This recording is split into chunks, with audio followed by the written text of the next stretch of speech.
Hello, this is a guy who likes fanfiction and is too lazy to read, so here is Protector of the Fairies in audio form. Check the description for the links to the author.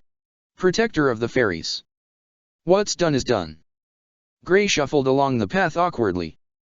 He hadn't asked to do this, but he couldn't leave Natsu alone right now. His rival? Friend? Whatever Natsu was to him, he couldn't afford to let the boy stay away from the guild like this. No one had seen any sign of him in days now.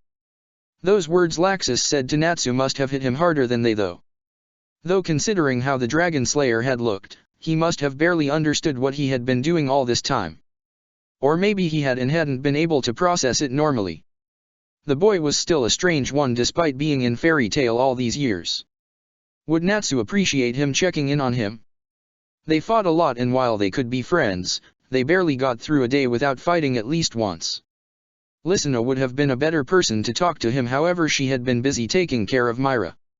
He felt sorry for Myra. No one could really deny she could be an S-class mage. The master even said he didn't have to promote anyone if he chose not to. However, with Ichigo being forced not to pass, he could see what Myra was thinking. Would she have really become an S-class mage if Ichigo had passed too? Other people could help her though. In a way, it was also good Lysina wasn't the one helping Natsu. She was hopelessly in love with that pink-haired idiot, and that meant while she could still be somewhat impartial, she was still far more likely to take his side. Natsu didn't need someone taking his side. He needed someone who wasn't afraid to say what he wanted and to say the truth as they saw it and could determine their own conclusions. Still, why did it have to be him? He had already passed Natsu's home a while back. No luck there, though he hoped the boy wasn't too far away. Happy had said that Natsu liked to train near their house, so if he was lucky, Natsu would be somewhere nearby. A flash of light let him know he was on the right track. It only appeared for a moment in a burst, but he had fought Natsu enough to recognize the signs of the boy's magic. Normal fire magic was nothing like Natsu's. He glanced around the area as he entered where he had seen a glimpse of the fire. A lot of the trees nearby looked burned, though it wasn't by much. Had Natsu just arrived at this place or something? Natsu looked towards him as he appeared, not bothering to wave a hand in greetings. The boy looked like he had barely slept or eaten, and it was hard to even sense Natsu's magic at the moment. It was like it had been depleted so low that it couldn't even be sensed at all. "What are you doing out here, Natsu?" The pink-haired boy glared at him. "Training.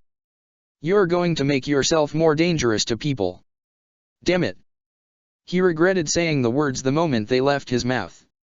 He really needed to be more considerate of people's feelings instead of being outright blunt.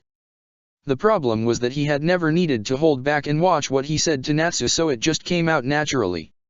It definitely turned out to be the worst thing to say when he found himself firmly planted against the ground, an angry Natsu pinning him. "You want to say that again? You heard me, flame breath. What good is making those flames of yours stronger if they just harm more people? Okay, shut up now." He could see Natsu getting angrier and angrier, one fist brought back and lit on fire. He wouldn't resist if Natsu attacked him. It was his mouth getting him in trouble after all. He closed his eyes, waiting for the punch to connect. After a moment of feeling nothing, the weight against him vanished. When he opened his eyes, he saw Natsu like he had never seen him before. Scared. "I didn't mean to," Natsu finally said. I don't know.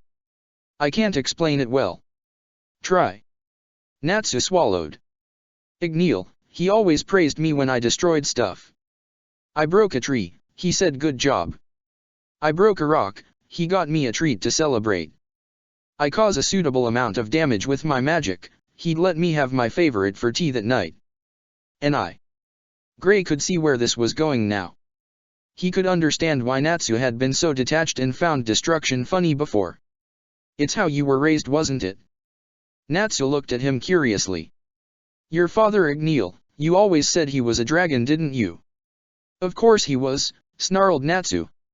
"Are you saying I'm lying?" "No, but it finally all makes sense. He may have taught you writing and Dragon Slayer magic, but what else did he teach you?"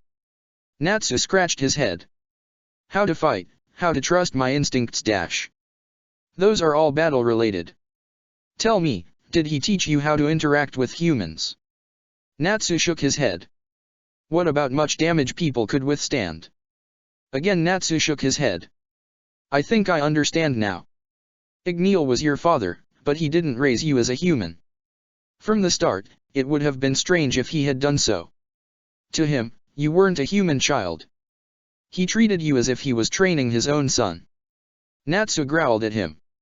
And what's wrong with that? I am his son, even if not by blood. He raised me. That's why you can't understand as well as everyone else can about some situations. You weren't raised in the same way. Igneel taught you as he would if you were a dragon, and dragons can naturally cause destruction as easily as breathing. Gray noticed he was getting through to Natsu. All this destruction you cause, is it maybe because you can't understand why it isn't a normal thing? To a dragon, a broken building or two is barely anything compared to what they could destroy. If your magic isn't destructive or powerful enough, it means that you are weak and can be killed by another dragon if they so wished. Strength brings respect and only the strongest can rise. Natsu collapsed to the ground, any adrenaline the boy had finally vanishing after hearing those words. I'm not sure I can relate or properly understand, but I can see why you act how you do now. Fighting, destruction, it's all what you were told was right from a young age. Perhaps that's why dragon slayers are the only ones who can truly combat dragons effectively. Because they have the same mindset in battle as the ones they seek to kill. Natsu looked at Gray. Did I really cause so many problems for people? Yes. There was no point in sugarcoating it. He came here because he could be impartial, and anyone else might have tried to make Natsu feel better without this little truth. I always wondered, when people got so angry that their stuff was destroyed, I couldn't properly understand it. I knew it was their stuff and it was important, but I couldn't bring myself to care. I kept thinking of what Igneel would say when I did something, and he had always praised me when I did something right. Destruction was one of those. And because of that you stuck to the one of the only things you knew how to make people proud, only to find out it didn't always make people happy.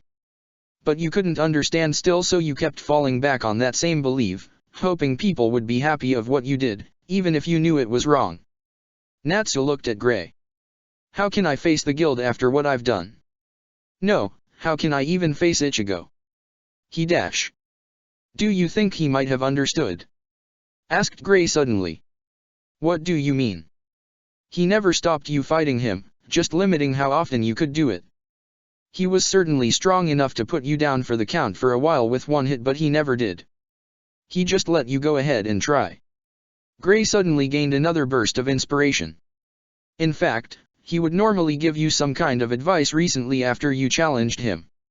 It was like he understood why you caused so many problems and was trying to talk to you in a way you responded to best. Like when he asked if I could spread out my flames more, Natsu replied in excitement. It gave me the idea of creating a wider arc variation of some of my attacks so I could improvise more.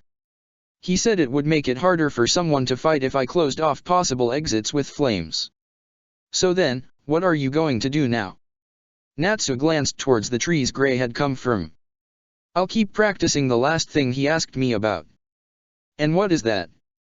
Natsu shuffled nervously. I can show you if you want. I've been trying around here, but trees can't tell me how they feel after getting hit, so I'm going to regret this, muttered Gray as he brought up his arms to defend himself. Okay, let me have it. Natsu brought a fist back as it lit on fire.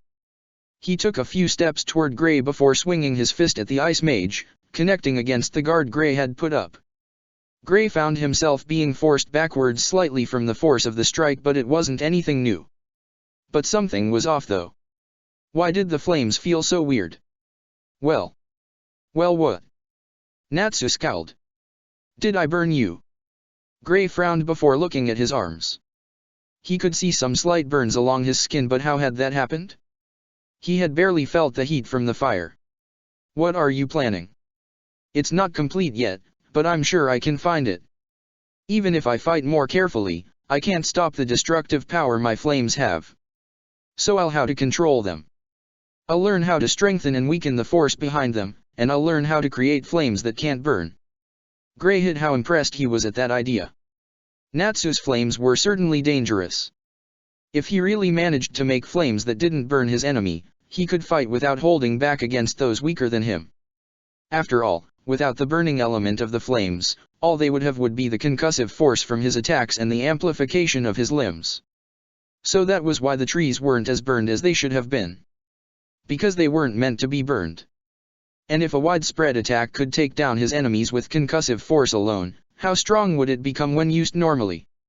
He smiled slight. Flame breath was already returning back to normal. His job was done, so he might as well head home.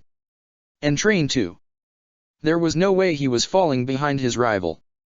Protector of the Fairies. Kana stopped short of her destination, letting the remaining effects of alcohol leave her system.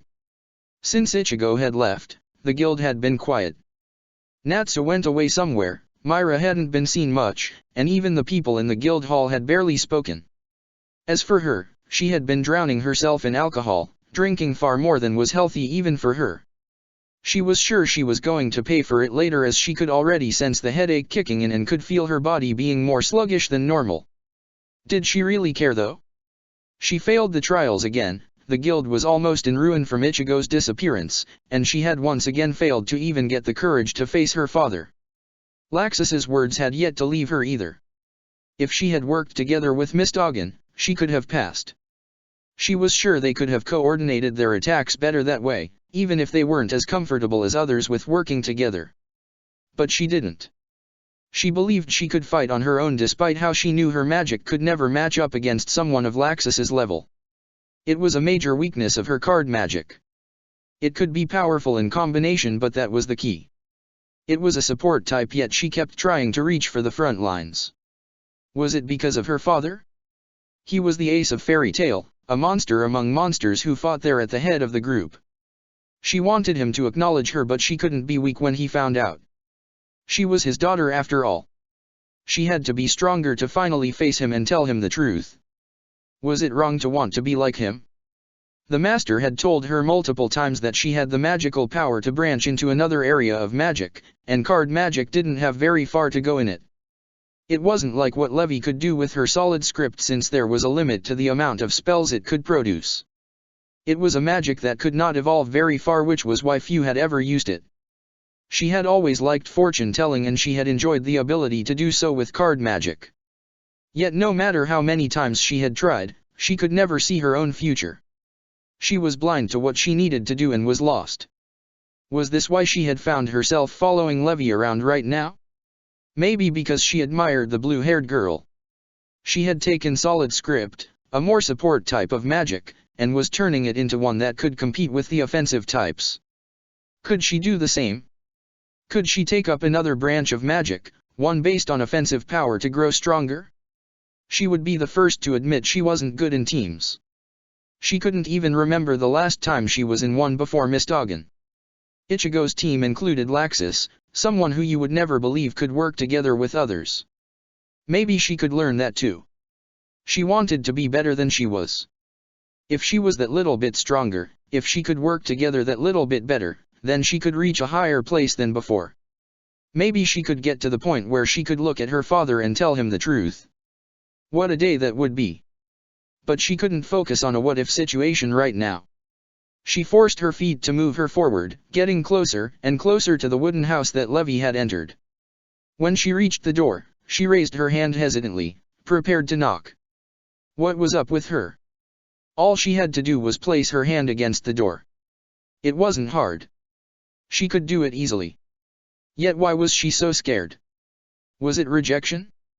Maybe. Part of her had pinned all her hopes on this, and she wasn't sure how to react. It failed. She had to gather the courage. She had to. You know, you need to actually hit the door if you want someone to answer. Kana froze. That voice, but when? Levi jumped out of the tree she had been resting on, walking over to the girl. When you stopped at the outskirts and I entered, I snuck out the back and doubled back on you. I admit, I was curious to what you wanted, Kana. You've been following me since I left the guild, and it isn't a secret that I could have lost you ages ago either. Levi gave Kana a soft smile. But you looked so lost that I couldn't help but let you follow me. Do you want to talk about it? Kana stared at Levi in shock. Levy had noticed her following her the entire time. She pretended not to notice her then. Why did she willing allow her to find this place just so they could talk? They could have talked in Magnolia or in the guild in some corner if she had been willing to. This place is nice and quiet, isn't it? Not like that silence in the guild, but a peaceful one. There is nothing to worry about when you are here. All worries can be solved easily. Teach me. Levy raised an eyebrow at her. Kana silently cursed.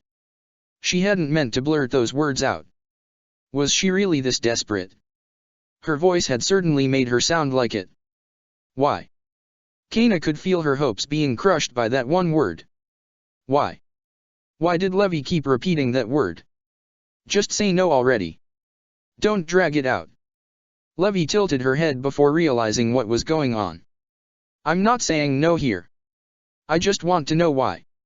Why do you want me to teach you? There must be others if you simply wanted to become stronger. But they didn't start like you, Kana blurted out.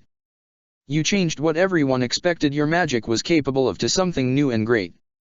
You became stronger. I want to do that too. I want it more than anything. Levy frowned.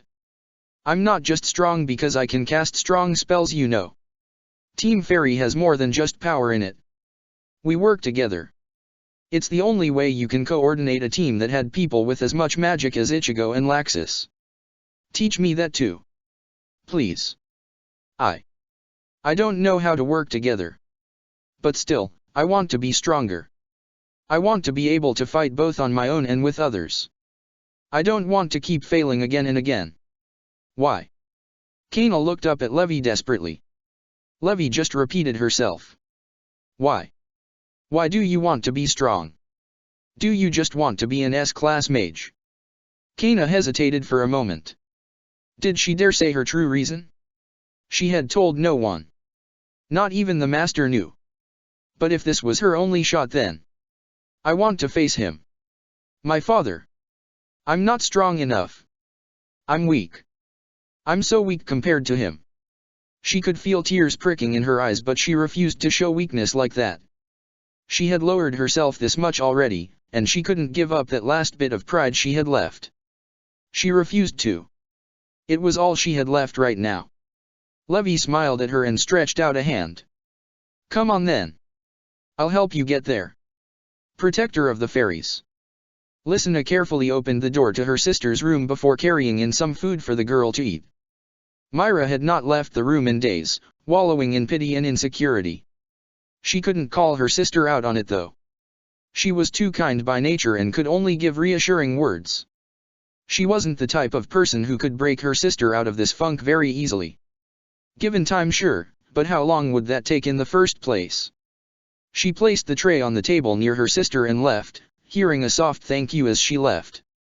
At least her sister still communicated a bit, even if it was just small things like that. As she reached the door, a red-haired girl marched past her. Before she could protest, she found herself shoved out of the room and had the door slammed in her face. She couldn't work out if she was angry or relieved to see Urza here. Urza stood silently for a few moments, taking in her friend's form. Myra barely seemed to acknowledge she was there, instead continued to lean against the wall, her knees brought up to her chest.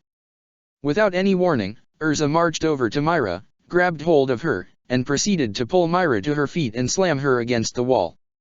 Myra still didn't respond, her gaze flickering to Urza's. Urza could get a good idea what she was feeling from that one look. Anger, but not towards Urza. Confusion about her own skills. Self-loathing, as if she was the one who caused Ichigo's own interference. Enough of this, demanded Urza. You are not staying in your room any longer. Why do you care?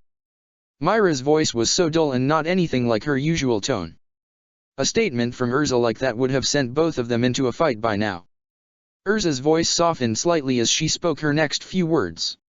You're my friend. Myra smiled but shook her head. I'm fine here for now. Don't worry about me. Don't worry about you. Don't worry. Myra, you've been in here for days. You can't hide in your room forever. You need to get out. Do some quests and get over this. Get over it. Myra scoffed. I'm sorry, but not all of us got to become S-class legitimately, so I'm sorry if I'm not over it yet. Urza scowled and threw her friend across the room. It didn't do much to Myra, who simply shrugged it off as she stood up. Before she could do anything though, she found herself held against the wall, swords pinning her by her clothes. I'm done being nice. What is your deal here? You earned your S-class rank. You have no reason to mope around. Earned it? Myra laughed. You think I earned it? I got it because the master decided Ichigo wasn't allowed to pass. You think I would have got it if Ichigo had been in there normally? I may have lost, but at least it would have been fair. Missions aren't fair. Don't kid yourself into thinking everything is fair either. But this should be. Am I even an S-class mage? The master may have said that he didn't need to pass anyone, but did he really pass me because I was ready? Or did he do it because it was planned from the start? What about Kana? She could have gotten past instead of failing. Are you going to say now that you think the master planned that out too? Myra looked away. That's not what I mean. Then what do you mean? Are you going to sit in here forever, complaining because you didn't lose? Because if Ichigo had passed, you wouldn't have. That may sound harsh, but it's the reality. He could have passed before I did. Maybe it would have been better if I hadn't passed, muttered Myra. Because Ichigo wouldn't have left. Myra nodded. If no one had passed, would he have left for this mission at all? You saw how worried the master was at the thought of someone taking that mission. He could easily die on it, and all of us were probably the ones who caused him to go on it, just to get away. Urza glared at Myra. Can you say for certain that he wouldn't have done the same thing if he had passed? Can you say he wouldn't have done this if the S-class trials hadn't been recently? This is Ichigo we are talking about. He would have done it anyway. Urza flicked a hand and the swords holding Myra vanished. Now then, you can either stay here and continue your pity party, or you can come with me and go on an S-class quest with me.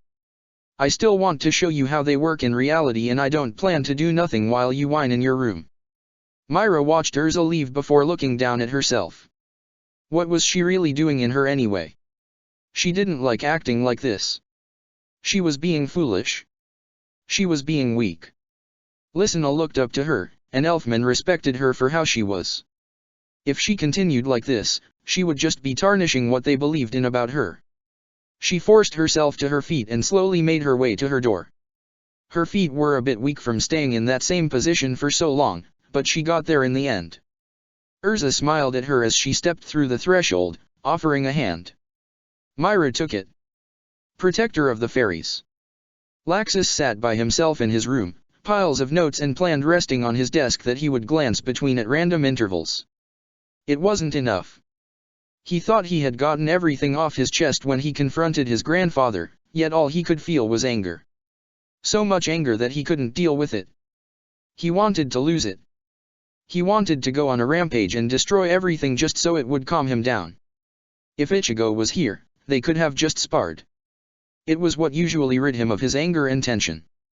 But Ichigo wasn't here anymore. He would be away for months, maybe longer if he wanted more time away from the guild. He couldn't blame him if Ichigo wanted that time either. After everything Ichigo did for the guild, he deserved some time off. Yet would that stubborn idiot take it though? Ichigo never cared about himself and put everyone else above him. It was the most annoying thing about Ichigo, yet it was the part of him that could bring people together. If it wasn't for Ichigo, he would never have interacted with Levi. He and that girl just weren't compatible normally, but Ichigo gave them something to unite over. If his grandfather had accepted Ichigo earlier, what would the guild be like? Would Ichigo have united everyone to him like he had done with the few people he knew? Thinking about it, it was almost entirely possible. Ichigo even had an ally in the form of the chairman of the Magic Council from what Ichigo told him, though he still had to do those missions to keep it. Yet Ichigo never had to call the chairman by any titles, despite what was said about the chairman not minding the lack of formalities.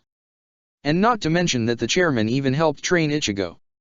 Ichigo never asked, and he never would have either, yet the chairman had gone as far as to give him more for what he was doing. He had never seen that coming and had believed it would have been impossible, but it still happened. It was a sign of that power of Ichigo's. But now Ichigo was gone and couldn't do anything about the guild.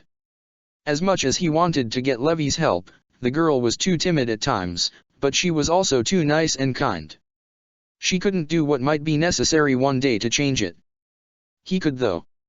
He could play the part easily, and that anger would certainly help. He would watch and observe, and see what happens first of all.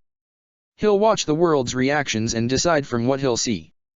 If it was decided that Fairy Tail would refuse to change or that they don't change enough, then he'll do it for them. He'll need a team though. Not one like Team Fairy though, because no team could be like they were. No, he needed a different kind of team. One loyal to him without question. One capable of doing whatever needs to be done. Days, weeks, months, years, time was irrelevant now. He would change Fairy Tail no matter how long it took. If he had one deadline, then it was Ichigo. Because above all else, he wanted the perfect fairy tale for his friend to return to. No more scorn, no more pity, no more confusion.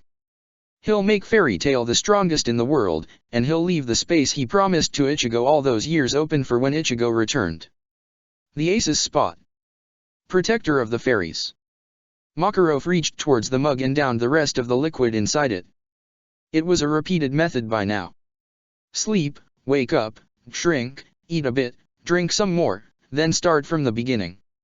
God, what had he done? All this time, he had justified it all to himself. To him, it had always been the right thing to do. He glanced down at the photo in front of him. It was an old one that he had barely managed to find.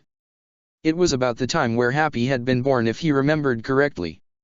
There he was at the far right, Mikao and Wakaba nearby. You then had Myra a bit below him with her typical smirk, Gray to her right in his boxers and Kana in her usual orange dress. Both those two were smiling wildly. In the center was Natsu riding on a blue dragon. Riedas had gained a sudden burst of inspiration at the time and had changed Happy from a cat to a dragon when he painted it. Next you had Lysina jumping for joy with Elfman grinning happily behind her. Urza was stood proudly next to them. Finally was the part that he remembered more clearly than anything else. Laxus stood near the edge, yet instead of a frown on his face there was a small smile. Levi was a bit to his left, both nervous and happy. She had recently joined Team Fairy if he remembered correctly. Then right in the center was Ichigo. He was smiling widely with his arms slung over both of the other two's shoulders and pulling them into the photo. There were few times he had ever seen Ichigo that happy while he had been in the boy's presence, but this was one of them. Looking at this photo, how could he have ever thought so wrongly of Ichigo? Why did he believe so badly in the boy? He was a foolish old man. He remembered the day Kisuk walked into the guild for the first time, and it was almost exactly the same with Ichigo. Both excited yet hiding it carefully, and both smart even if Kisuk was the smarter of the two. And like parallels to one another, both shot up quickly in strength. Yet Kisuk had left way before even hitting 18. Ichigo was still here and it had never looked like he planned to leave despite what he had been wary of all this time. He let his fear of what Ichigo had done all those years back blind him. To think all this time it had been his fault that Ichigo had to do the same missions that he looked down on the boy for. If he had listened to anyone back then, he could have avoided all of this. It wasn't going to end suddenly either. How long would the rift take to be mended between him and Laxus? And would Ichigo even be able to forgive him when he returned? He reached over for another mug and drank some more. He'd leave that choice up to Ichigo when, or if, the boy returned. He was afraid for that boy. The mission he was on could get him killed but, as Laxus said, he had no right to take Ichigo off the mission. He can't act all grandfatherly to Ichigo when he has never been fair with him all this time. He hoped Ichigo would one day be able to forgive him for all his mistakes. All he could do now was wish him luck. Because despite how he had always acted, that boy was still a part of his family. Everyone in Fairy Tail was, and he was finally going to start acting as he should towards Ichigo. He would believe in him just like he did everyone else. Still, he kept wishing that same thing. Stay safe Ichigo, and come home to us soon. Protector of the Fairies. Frozen Wasteland. It snowed constantly across the plains, covering the ground in a sheet of snow and ice. It continued for miles and miles, even the animals in this field eventually deciding to leave before they died from the cold. It hadn't always been this cold. It had once been a beautiful place, with large forests and fields of grass. Hundreds of different creatures lived here in harmony, and it was cut off from a lot of humanity, leaving very few humans to actually live there. One group of which was a small family, consisting of an old woman and her 2 grandchildren. They never met any of the other small groups of humans scattered around the land, and when the others left, they saw no trace. Most of this family was dead now. One died by strange wounds, the other from exposure to the extreme cold weather. Only one of the grandchildren was left still alive. A small young boy with white hair. The boy in question leaned against the remains of his old home, his eyes closed. Someone had entered into the snow. He could sense it. This eternal winter had started because of him after all. This snow and ice was all his power.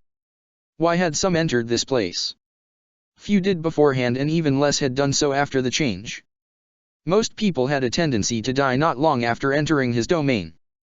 He tilted his head slightly as he further sensed the intruder's magical signature. There was no wavering in the levels of it. That was a puzzle in itself. Most people showed signs that they couldn't cope as their magic slowly drained as they subconsciously used it to keep warm. Why was there no change with this person? Was he or she strong enough to overcome the cold weather? His grandmother had told him that there were people like that, and that she was dying because she wasn't one of those able to stand up to it. She hadn't said the last part, but he knew it was true.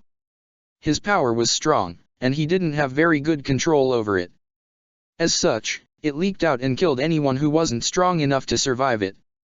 This winter was the sign of it. There was something else about this person. Their magic was unusual. It had no real element in it like his. Instead, it was heavy and dense. It would probably explain how it could overcome his own. It was also very similar to him. It was rare to encounter someone who studied the same type of magic because there were simply so many types and variations in the world. But he recognized why it was similar. He glanced over to the sword at his side. It was a long katana, a 4-pointed star as its guard. There was a lot of blue on the sword, with the hilt being a light shade while the sheath being a dark one. There was a green sash around the sword that allowed him to secure it to his back, as it was simply too long to have at his side like some people may have had it at. This was his Zanpakuto. And if someone had similar magic to his own, it meant only one thing. He had found another Shinigami. So what did he do? Did he approach the Shinigami? Or did he stay here? Staying here was out of the question. He was running out of supplies, and the few he had left would not last much longer either. He was surprised he had lasted this long in the first place, but he wasn't going to question his own survival. He could leave this place, but he found himself wanting to meet this Shinigami. He had heard that Shinigami would normally isolate themselves from most people while they trained, learning to use their magic and how to not kill people with the sheer power they could unleash. That sounded appealing to him. He didn't want to kill anyone again because he couldn't control his magic, and, judging by the Shinigami's level of magic, he or she must have learned how to do so already. And maybe this Shinigami could help him too. After all, Momo hadn't died because of his power. She had merely been the trigger for it to happen. With this Shinigami's help, maybe he could avenge her. His mind made up, he got to his feet and attached his sword to his back. It was settled. He would try and approach the Shinigami and, if possible, get his help. He would have the last laugh this time. That man would regret what he did. He was no one's experiment. Protector of the fairies. Ichigo pulled his coat further around him. It was freaking cold out here. And the snowfall didn't seem to appear like it had any plans of giving up. All around him was snow. He had been to this place before and he didn't remember it looking like this a year back. It had been a beautiful place back then, and, while it was still beautiful in a new way, something had happened. What had caused all this snow to appear? Perhaps it was a powerful creature of some kind. A demon maybe, or perhaps there were still dragons in the world like Natsu said, and one had simply taken up residence here. Both technically had the ability to cause this much change to the environment if they were powerful enough in their element. There were other possible causes. It was within the realms of possibility that this was done by a mage or a group of them. Magic that controlled the weather was rare and extremely closely guarded, but it did exist, and sometimes a mage would pop up who knew one of those magic. His eyes glanced over towards a range of mountains in the distance. He had a long distance to travel still, and this snow would slow him down.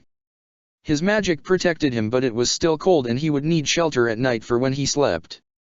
It couldn't be a coincidence that such a change in the environment had happened in an area just by where Mayuri's lab was meant to be.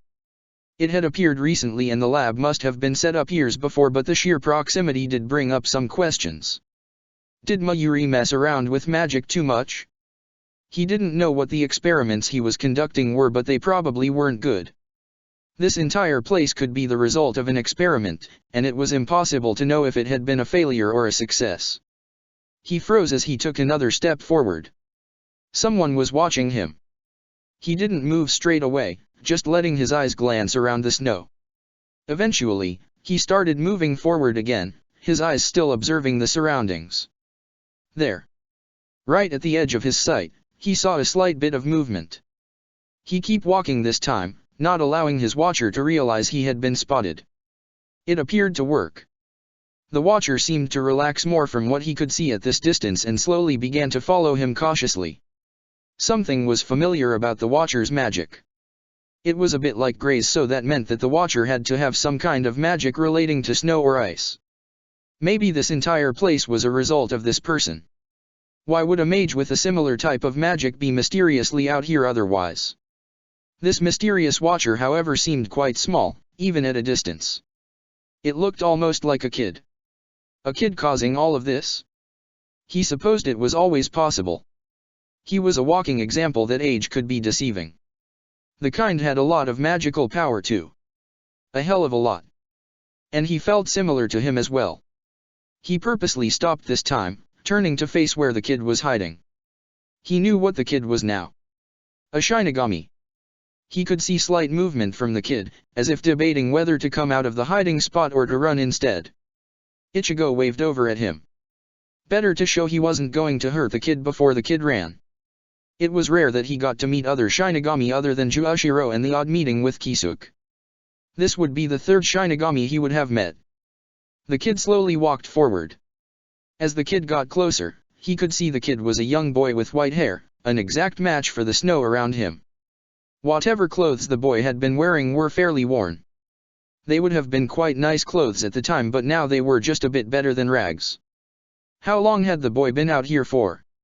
Why was he wearing those clothes? Where were his parents? He did notice the Zanpakuto slung over the kid's back, just like his was. It was a similar length to his own, a change from seeing the Zanpakuto of Juashiro's that was attached at his waist.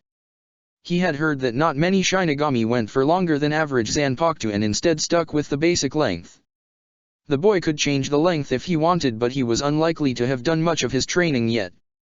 If he caused this snow, it would confirm that. That would mean that all these changes were a result of unstable control over his magical power. The boy finally reached him, staring up at him his short height. The boy really did look young. He was maybe 8 or 9. He could even be younger. How old are you, kid? 9. The answer was quick and short. Both seemed to be observing the other, trying to judge whether the opposite was friend or foe. I'm Ichigo. The boy stared up at him, barely acknowledging that he had heard him speak. Before he could get annoyed, the boy spoke. I'm Taoshiro. Taoshiro Hitsugaya. Ichigo nodded at the boy. Good to meet you, Taoshiro. Now what's a little Shinigami like yourself doing watching me? I thought you would have training in isolation rather than watch a passerby like myself. Training in isolation? Ichigo looked at the boy funnily. Did the boy not realize that was what most Shinigami did? His years with Kisuke may have not been alone, but the man still kept him away from civilization, else what was happening around them may have happened, minus the snow and ice, of course. This snow and ice is because of you, correct? The boy nodded. Then you should be training to stop it. As you gain control over your magical power, this storm should stop. Taoshiro stared at him in confusion. I can stop this. Ichigo nodded again. Don't you know much about how we work when we first get our powers? It takes a while to get a good grip on it, so we have to learn to control our own magical power, else people die. Mine would probably crush people from it while yours seems to kill them from the cold. I never realized I could really stop the snow so easily. I just assumed it was a matter of control that would prevent more deaths, but the weather would still continue. Ichigo frowned. Didn't you learn anything about Shinigami? Were you born with innate powers or did you get them from the shattered shaft? I am not sure, Taoshiro answered. Would the shattered shaft be a large hole? Yeah. Then yes, I got my powers from the shattered shaft. And did you go in there knowing what it would do? Taoshiro shook his head angrily. I didn't. Ichigo understood what the boy was implying. The boy may not have understood, but the person who threw the boy into the hall must have. He couldn't leave the boy on his own. He felt responsible to look after the kid as a fellow Shinigami. He was sure he could teach the kid quickly enough and then perhaps take him back with him to Fairy Tail. He would have to stay somewhere while he went to the capital though, as he didn't like the idea of pulling out now. Perhaps the kid knew something about Mayuri too. He was too close for comfort after all. What was the man called? Taoshiro stared at him in shock before recovering his composure. He hadn't expected the older Shinigami to realize the truth. I don't know, he admitted. He was weird looking, and kept referring to me as one of his little experiments. A lab rat. That didn't sound good to Ichigo. If Taoshiro was the lab rat, what would the final products be? Because if the snow around them from Taoshiro's magic showed success, he was slightly worried about what the end result was. This was a large environmental change after all. If you met this man again, what would you do? The boy looked at him suspiciously for a moment. He had to be trying to work out if he was to be trusted or not. For all the kid knew, he could be one of Mayuri's spies. I would kill him. This had to be more personal from just words and changing him to a Shinigami. It felt more personal than just being forced into tests too. And it stopped him having to ask where the boy's family was too. He already had an idea what had happened. Ichigo started walking forward, the boy quickly rushing to follow him, slightly confused at the sudden action and at the direction. His name is Mayuri Kuratsuki. He is mad from what I hear and has gone rogue from the Magic Council. Taoshiro stared at him in outrage. The Magic Council ordered his experiments. It is unlikely they outright ordered him to do what he did. They most likely gave him a task, a list of what lines not to cross, and said do it. He must have crossed one of those lines. Why are you telling me all of this? Ichigo looked at the boy, his eyes showing nothing but resolve in them. I'm going to help you kill him. Protector of the Fairies. So are you a member of a guild or a member of the Magic Council's army? Ichigo looked towards the boy. I'm a member of a guild. I belong to Fairy Tail. Taoshiro nodded at his answer. They both got back to their task of climbing the mountain they were on. They had cleared the snow a few hours ago and had gotten onto the job of climbing the mountains. At the top of one was meant to be a back door into the lab, and they would want to use it to get in undetected. Taoshiro had brought up the issue of his magical power causing the storm to follow him, but he had managed to find a solution to that problem. They couldn't seal his power, but they could suppress it within others. It worked better than they had expected. With his own magic holding back Taoshiro's own, the snowfall had stopped, or at least for now. It would make things easier for them in the future until the boy learned some more control. Of course that did leave the issue of his magical power signaling their position, but it would be hard to pin down hopefully, or would at least confuse Mayuri of their numbers. It may even make the man think they are just passing, as this back door wasn't supposed to be known to the scientist. The boy had looked sorrowful when they had found the solution to it.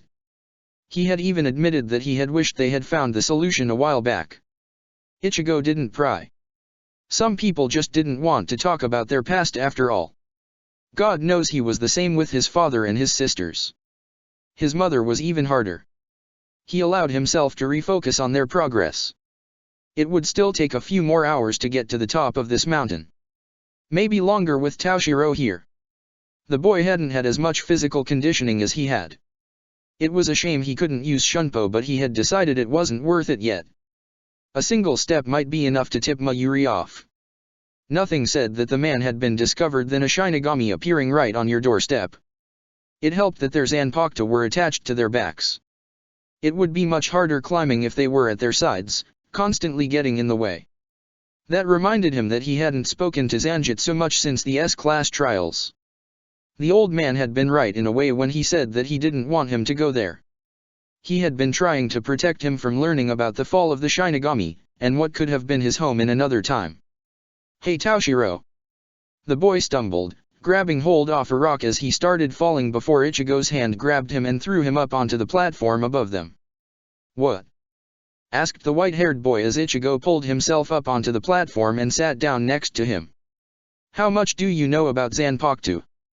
"Not much." "I see." That meant the kid didn't know much about why his sword was important. He must have had an idea at least though, as he kept his Zanpakuto close to him at all times, just like he himself did. "How to explain this? Your Zanpakuto is your partner. But the bond is deeper. Your Zanpakuto is your own soul, given a physical form." "My soul?" "Yes, your soul. A Zanpakuto is a perfect representation of a union between caster and holder magic. Our magic comes from within us like caster magic, but also can be used through our Zanpakuto, like holder magic is done by. However, that union meant it was created from our magic instead of just being a random tool used for holder magic. And because of the nature of our magic, it designed itself to match us perfectly. No Zanpakuto is the same, just like no soul is the same. It is a blade that works only for you.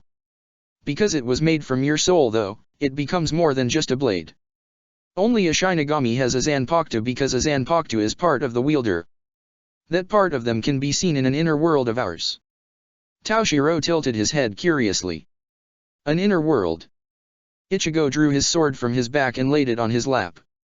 He gestured for Toshiro to do the same. "This is the form of something we call Jinzen. A form of meditation where we can enter our inner world and meet our Zanpakuto. I'll let you give it a try in a moment if you want." "What does an inner world look like?" Ichigo scratched his head. "Well, it's hard to say. It varies between person to person. Mine is. Well, let's just say it's unique. Now when you meet the spirit of your Zanpakuto, it will act in a way that matches you at some level. It is hard to say how really, but you will find out when you meet him or her. A Zanpakuto has a name too. Learning it is a big step, but if you learn it, you take a big step forward. Shikai is a released state of your Zanpakuto, and without your Zanpakuto's name, you can't reach it." Toshiro looked confident. "May I try?" Ichigo nodded as he sheathed his sword. "Knock yourself out. I'll keep an eye out while you try." As Toshiro began attempting to perform Jinzen, Ichigo watched him carefully. The kid was making the same mistakes he made when he first tried Jinzen. Toshiro was smarter than he was at that age, but the kid wasn't getting it first time, just like he hadn't straight away either. He raised his hand and brought it down at the boy. It wasn't a fast strike and it wasn't powerful, but the boy dodged it. There lay the problem. "What the hell? Why did you dodge?" "Huh." Ichigo sighed. It was almost an exact copy of how he reacted. "How do you expect to enter your inner world while watching this one? I said I would keep an eye out. Don't let anything distract you." Toshiro nodded hesitantly before trying again. This time, Ichigo was sure the boy would get it. That was the hard part of Jinzen. It was hard to ignore the world and focused on nothing but your Zanpakuto and your soul. It was much easier for Toshiro here though. The boy only had to dodge a fist just then. He had a sword swung at him when he tried. He waited a few minutes before flicking the boy. Nothing. If he had been awake, he would have made some response. There was none though. The boy got it. Now he would see what his Zanpakuto was like. Let's hope it was in a friendly mood. Protector of the fairies. Silence. Everywhere around him was silence and flat, similar to his old home. An endless field of ice and snow stretched across as far as the eye could see, yet like before, he didn't even feel the cold. This was his inner world. There seemed like there was nothing here, or at least that he could see. Did his Zanpakuto spirit live here? It must be a very lonely existence. A sound echoed around him. It slowly got louder and louder until he recognized it for what it was. A roar. His eyes widened as he turned, seeing the massive form of the spirit behind him. It wasn't just any roar, it seemed. It had been a dragon's roar. The being was completely made of ice. Every part of the dragon's body was a construct of ice, with no other physical shape to it. Going by the legends he had heard of dragons, there had always been two types. Ones with a physical body and those without. Those with a physical body were said to be tougher and stronger physically and could use their element effectively, but those without a physical body could do things with their element that far surpassed what the others could do. It didn't make them stronger, but it did make them far more unique than any others. How did he have a dragon as a Zanpakuto spirit though? Maybe it could be anything in the world and his has chosen this form. Who are you? The Zanpakuto spirit looked at him curiously before laughing. Just what I would expect from my master. You already want to know my name. Toshiro waited patiently. It was hard to tell if he was being humored or if the spirit was debating whether to say his name or not. He assumed it was a he at least. The voice sounded male. Very well then. Let me test you. I will see if you can truly wield me. My name is... Toshiro stared at his Zanpakuto's spirit in confusion. What had he said? He hadn't managed to hear much of what was said over the sudden winds that had appeared. The dragon looked annoyed. What was the point of me speaking if you can't even hear? Come back when you are ready. Protector of the fairies. Toshiro found himself back next to Ichigo before he could protest. He glanced at the older Shinigami, Ichigo waiting for him to talk. I couldn't hear him. Ichigo nodded. I didn't expect you to. They want to tell us their names, but they won't let themselves be heard until they believe their wielder is ready for their name. They're a bit two-faced like that. I see. Toshiro looked down at the blade in his hand. Does it take long to learn their name? It really depends. I heard Zanjitsu, my Zanpakuto, start trying to call to me and I was finally ready a year later. It may take longer for you or it may take less. I did get you to meet him before he had actually called for you. Toshiro still looked puzzled. I think I have seen that place before. That place. My inner world. It looked similar to my old home, but I felt like I have seen it more recently as an almost perfect match. Ichigo raised an eyebrow. Really? My old mentor never mentioned things like that before, but I suppose it can vary from person to person. Not everyone will experience the same thing after all. I think I have dreamed about it. That seemed to click more with Ichigo. That is possible. While asleep, you are far less aware of your surroundings and it is possible to have entered your inner world while in that state of peace. I've never done it, but that's me. Plus Zanjitsu doesn't call to me when I'm asleep. Maybe your Zanpakuto found it was the best way for you to notice it. What was he or she like anyway? A dragon made of ice. Unique. Mine's just this old guy. Ichigo looked back towards the top of the mountain. We better get moving. The longer we stay still, the more chance that Mayuri will realize something is up if he hasn't already. He isn't an idiot. The two slowly continued their journey upwards, not realizing they were already too late. Protector of the fairies. Mayuri examined the screen in front of him and scowled. He had been on guard ever since he had detected that large source of magical power, especially as it seemed to get closer and closer. At first he thought it was a group of people, but he threw that away as the source of the magic got closer. The sensors he had around the area only detected 2 people, so it had to be from one of them probably. Then he had hoped they would go around. Instead, they went up. He wasn't sure why, but it was enough to cause him some panic. Not that he showed it to anyone, but his base was meant to be secret. No one should know of its location, so this unknown was worrying. Still, something had bugged him. It was there, nagging him at the back of his mind. The magic has a strange signature to it, and he doubted it was even recognizable normally, but it felt familiar to him. The data on the screen didn't lie though. It was much better than the results he had from the others in terms of resonance, and he knew only one man would have been smart enough to outdo him. And that man would have only tested it on one person. So then, it seemed that the chairman's favorite was coming to see him. That boy was only sent on certain types of missions. Missions where things needed to be covered up or removed. How did the chairman know about what he was doing? He had been careful. the results detailed enough to fool the man. So how had he thought to search for other things? It mattered little now. The serum was perfected, and he would not be able to be stopped now. He would have to remove a few people though. With the flick of a button, he called the staff to return to him. He would deal with them first before then sorting out the others. If Juoshiro decided he was no longer useful, then he had no obligation to deliver the merchandise. Then he would deal with Ichigo. It would send a nice message to the world. He would destroy Kisuke's greatest creation and prove to the world who was the better scientist. No longer would he be second best. No one would think about how Kisuke would have done it over his methods. So what if they were different? So what if people thought they were unethical? People want results, and he always delivers, no matter what the cost may be. He sensed the staff entering behind him. He didn't bother facing them, instead waiting for the last of them to arrive. "Sir?" asked one of the scientists. "What is this all about?" "Huh?" Mayuri scowled at the lady. "Nimue, what have I told you? Don't bother me while I'm thinking." "But sir," said one of the other scientists, "we're in the middle of some delicate experiments. If we leave the subject for too long it no longer matters. In fact, I'm changing your responsibilities. All of yours." The scientists gathered looked around at each other with a mix of curiosity and fear. "Sir." Mayuri reached over to one of the needles near him and placed it against his neck. "Sacrifice must be made for the sake of progress.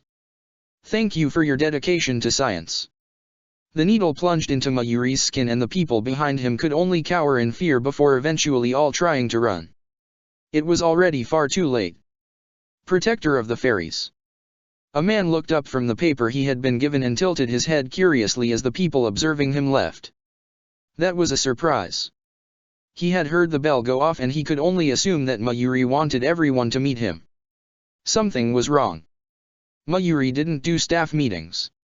He didn't care what anyone did, just as long as they gave him the data he wanted when he wanted it. He had seen the man kill one of his men in cold blood simply because the data was going to take a day or two more.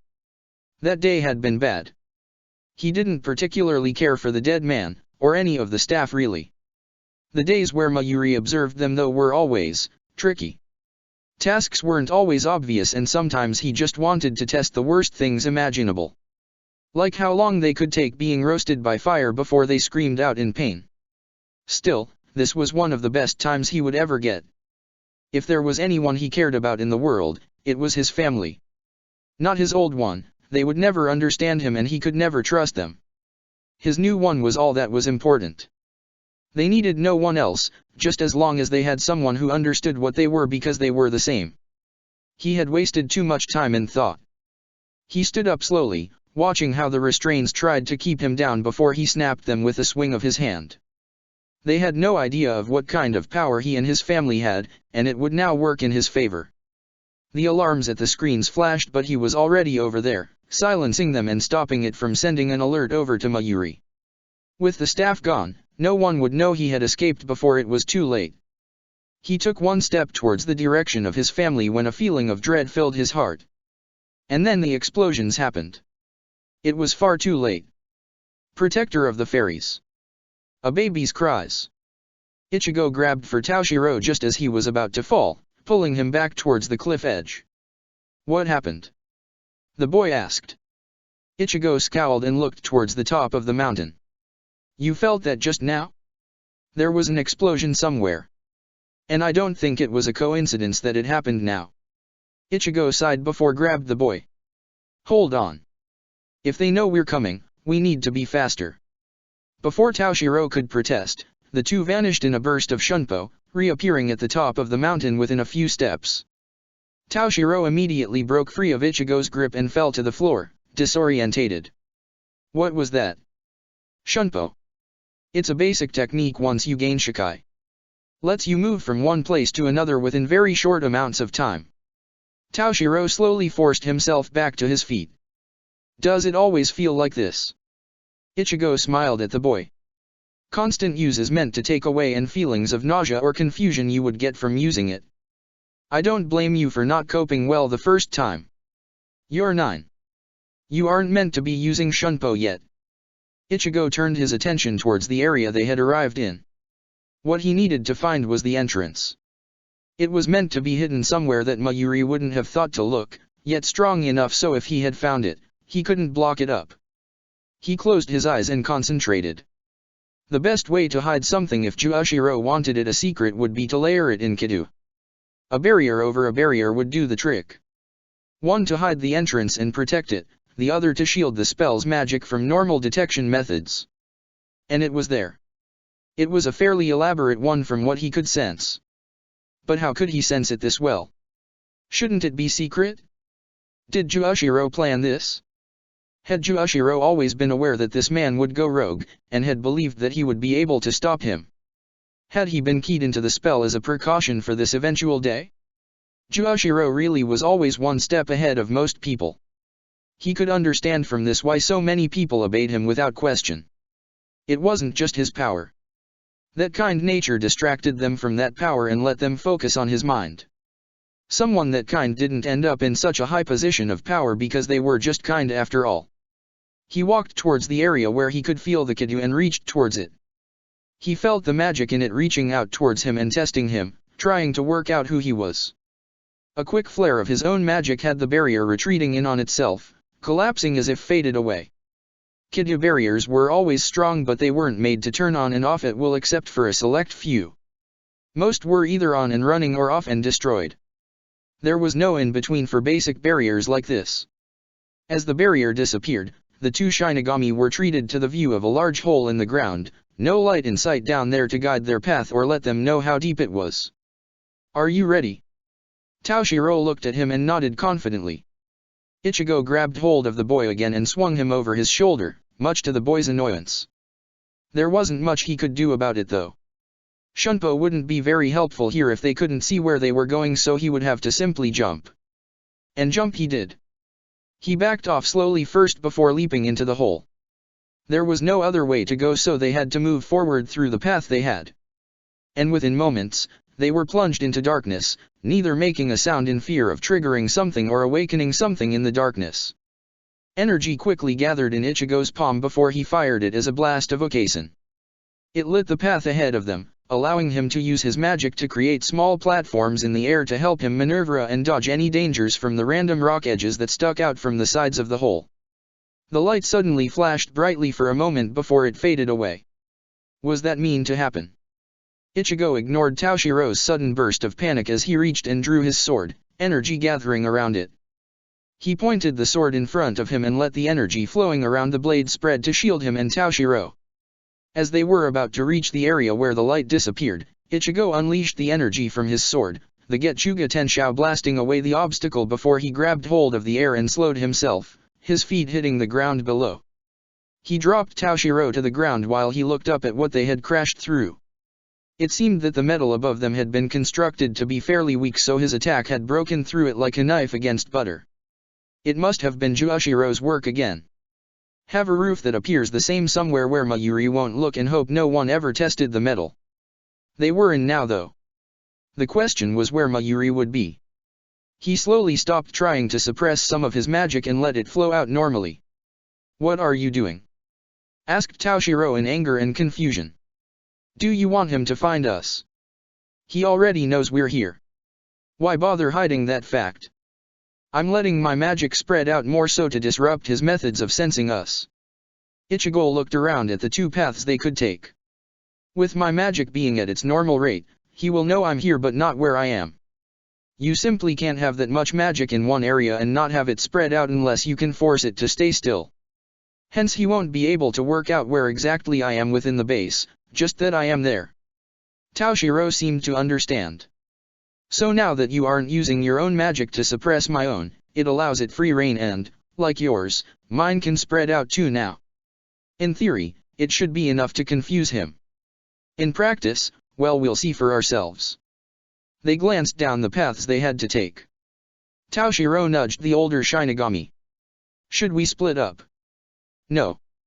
If you find Mayuri, you won't be able to kill him alone. You aren't strong enough yet, and I can't find you within all the corridors and rooms this lab is bound to have. We should stick together." Toshiro shrugged, but Ichigo could tell the boy was annoyed. He didn't have time to deal with it though. All he said was the truth. The boy had a great amount of potential, and would undoubtedly become a strong Shinigami, but he wasn't strong enough yet. He had no Kata knowledge and would have very little skill with his Zanpakuto without any kind of formal training. Time was against them, unfortunately. If he could, he would have trained the boy a bit and fixed some mistakes he could be making, but they simply didn't have the time to do so. And without even Shikai to make up for any lack of skill, the boy would be exactly what he was. A child. He wasn't a proper mage yet. Slowly, they began moving, ears open for any sounds that could be heard. The corridors felt eerily quiet, especially with some of the lights flickering on and off. They found their first room and glanced in. Nothing. No one was there. A minute later and they found 2 more doors. Again, no one was there. This pattern continued. Cantina? No one there. Offices and labs? No one there. Bedrooms? No one there. I don't like this, muttered Ichigo. Where is everyone? Toshiro glanced at him. Isn't this a good thing? We're keeping out of sight. I'd like that normally, but we should have at least seen someone. And Mayuri is the kind of person who desires results. Those working under him would want to make sure he has no reason to get mad at them, so would at least someone working while the others rested. So where is everyone? Toshiro couldn't answer him. They both understood the situation. If the other scientists of the lab weren't here, then where were they? Or better yet, what had happened to them? Something still bothered him though. These corridors were surprisingly big. And it looked like the top had been done recently, which explained why the area they started in had been smaller. They hadn't reached that area yet for expanding them. Lucky in a way, because they would have found the back entrance, but it still was suspicious. Why were the corridors being expanded? A cry filled the air. Ichigo and Toshiro snapped towards the sound, puzzled at what they had heard. It sounded like a baby. But why would a baby be in a place like this? Was it part of Mayuri's experiments? Why did it fill them with so much dread too? If it was just a baby, what was there to worry about? They could save the baby easily, yet some part of them told them to not trust the sound. The cry sounded again, closer this time. It was far closer than it should have been if it was normal baby. A normal baby couldn't move that fast. They could even hear the sounds of bells as the sound got closer and closer. It was almost at them. It had to be just down the next corridor. Before they could even move though, a door swung open and a hand grabbed them, pulling them into the room before the door swung shut again. Hey dash! Ichigo was cut off by a hand covering his mouth, preventing him from speaking. He was about to retaliate when a voice whispered into his ear. If you want to live, then shut up. He stopped trying to break free, instead deciding to trust the voice for now. A moment later, they heard the sounds of movement, as if something large was passing by. The bells and cries got louder as they passed before they finally started quieting, the cause of the noise getting further away. The moment they could no longer hear it, Ichigo found himself being released. He slowly turned round to examine whoever had helped them. Their savior seemed to be a blonde-haired man with his hair straightened and stretching down around him to his jaw. The man was dressed in fairly smart clothes, with black trousers and an orange shirt along with a black tie around his neck. He smirked at them, revealing his upper teeth as he did so. Well then, he muttered as he looked at Ichigo. Isn't this a surprise? I didn't expect to see you here, Ichigo. Ichigo froze slightly, watching the man carefully. How did this man know who he was? The man smiled even more. Of course, you don't know who I am, so it makes sense you would be worried. I guess you could say I'm an older brother of sorts. Who are you? Ichigo didn't bother trying to hide the threat in his voice. They had to treat everything here as a threat until known otherwise. Who knew what strange things Mayuri had done to the people working with him? Relax a bit, won't you? The man marched over to a chair before sitting down on it casually, like he didn't have a care in the world. Don't be so serious about things. Ichigo shot straight towards the man with Shunpo, intending to get his sword to the man's throat to make him speak. Instead of reaching the neck, however, it bounced off to the side against a sword the man had drawn that had been hidden from view behind the chair. Ichigo's eyes widened as he realized what the sword was.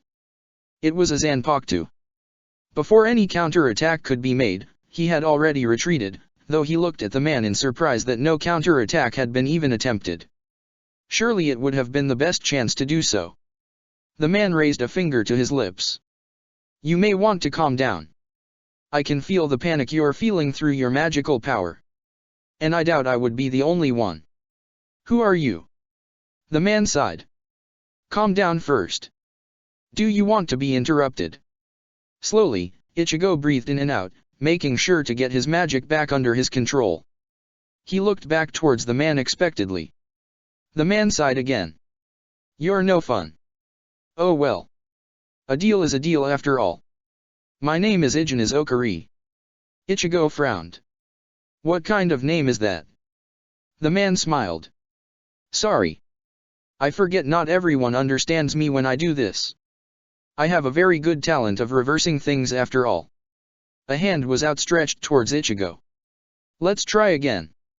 I'm Shinji Hirako. Ichigo eyed the hand cautiously before slowly reached out towards it. You already know who I am. The kid with me is Toshiro Hitsugaya. Shinji looked towards the boy with disdain. Not interested in him. Toshiro scowled. What's wrong with me? Shinji gave him a smile, though his one was clearly mocking him. You're just a Shinigami.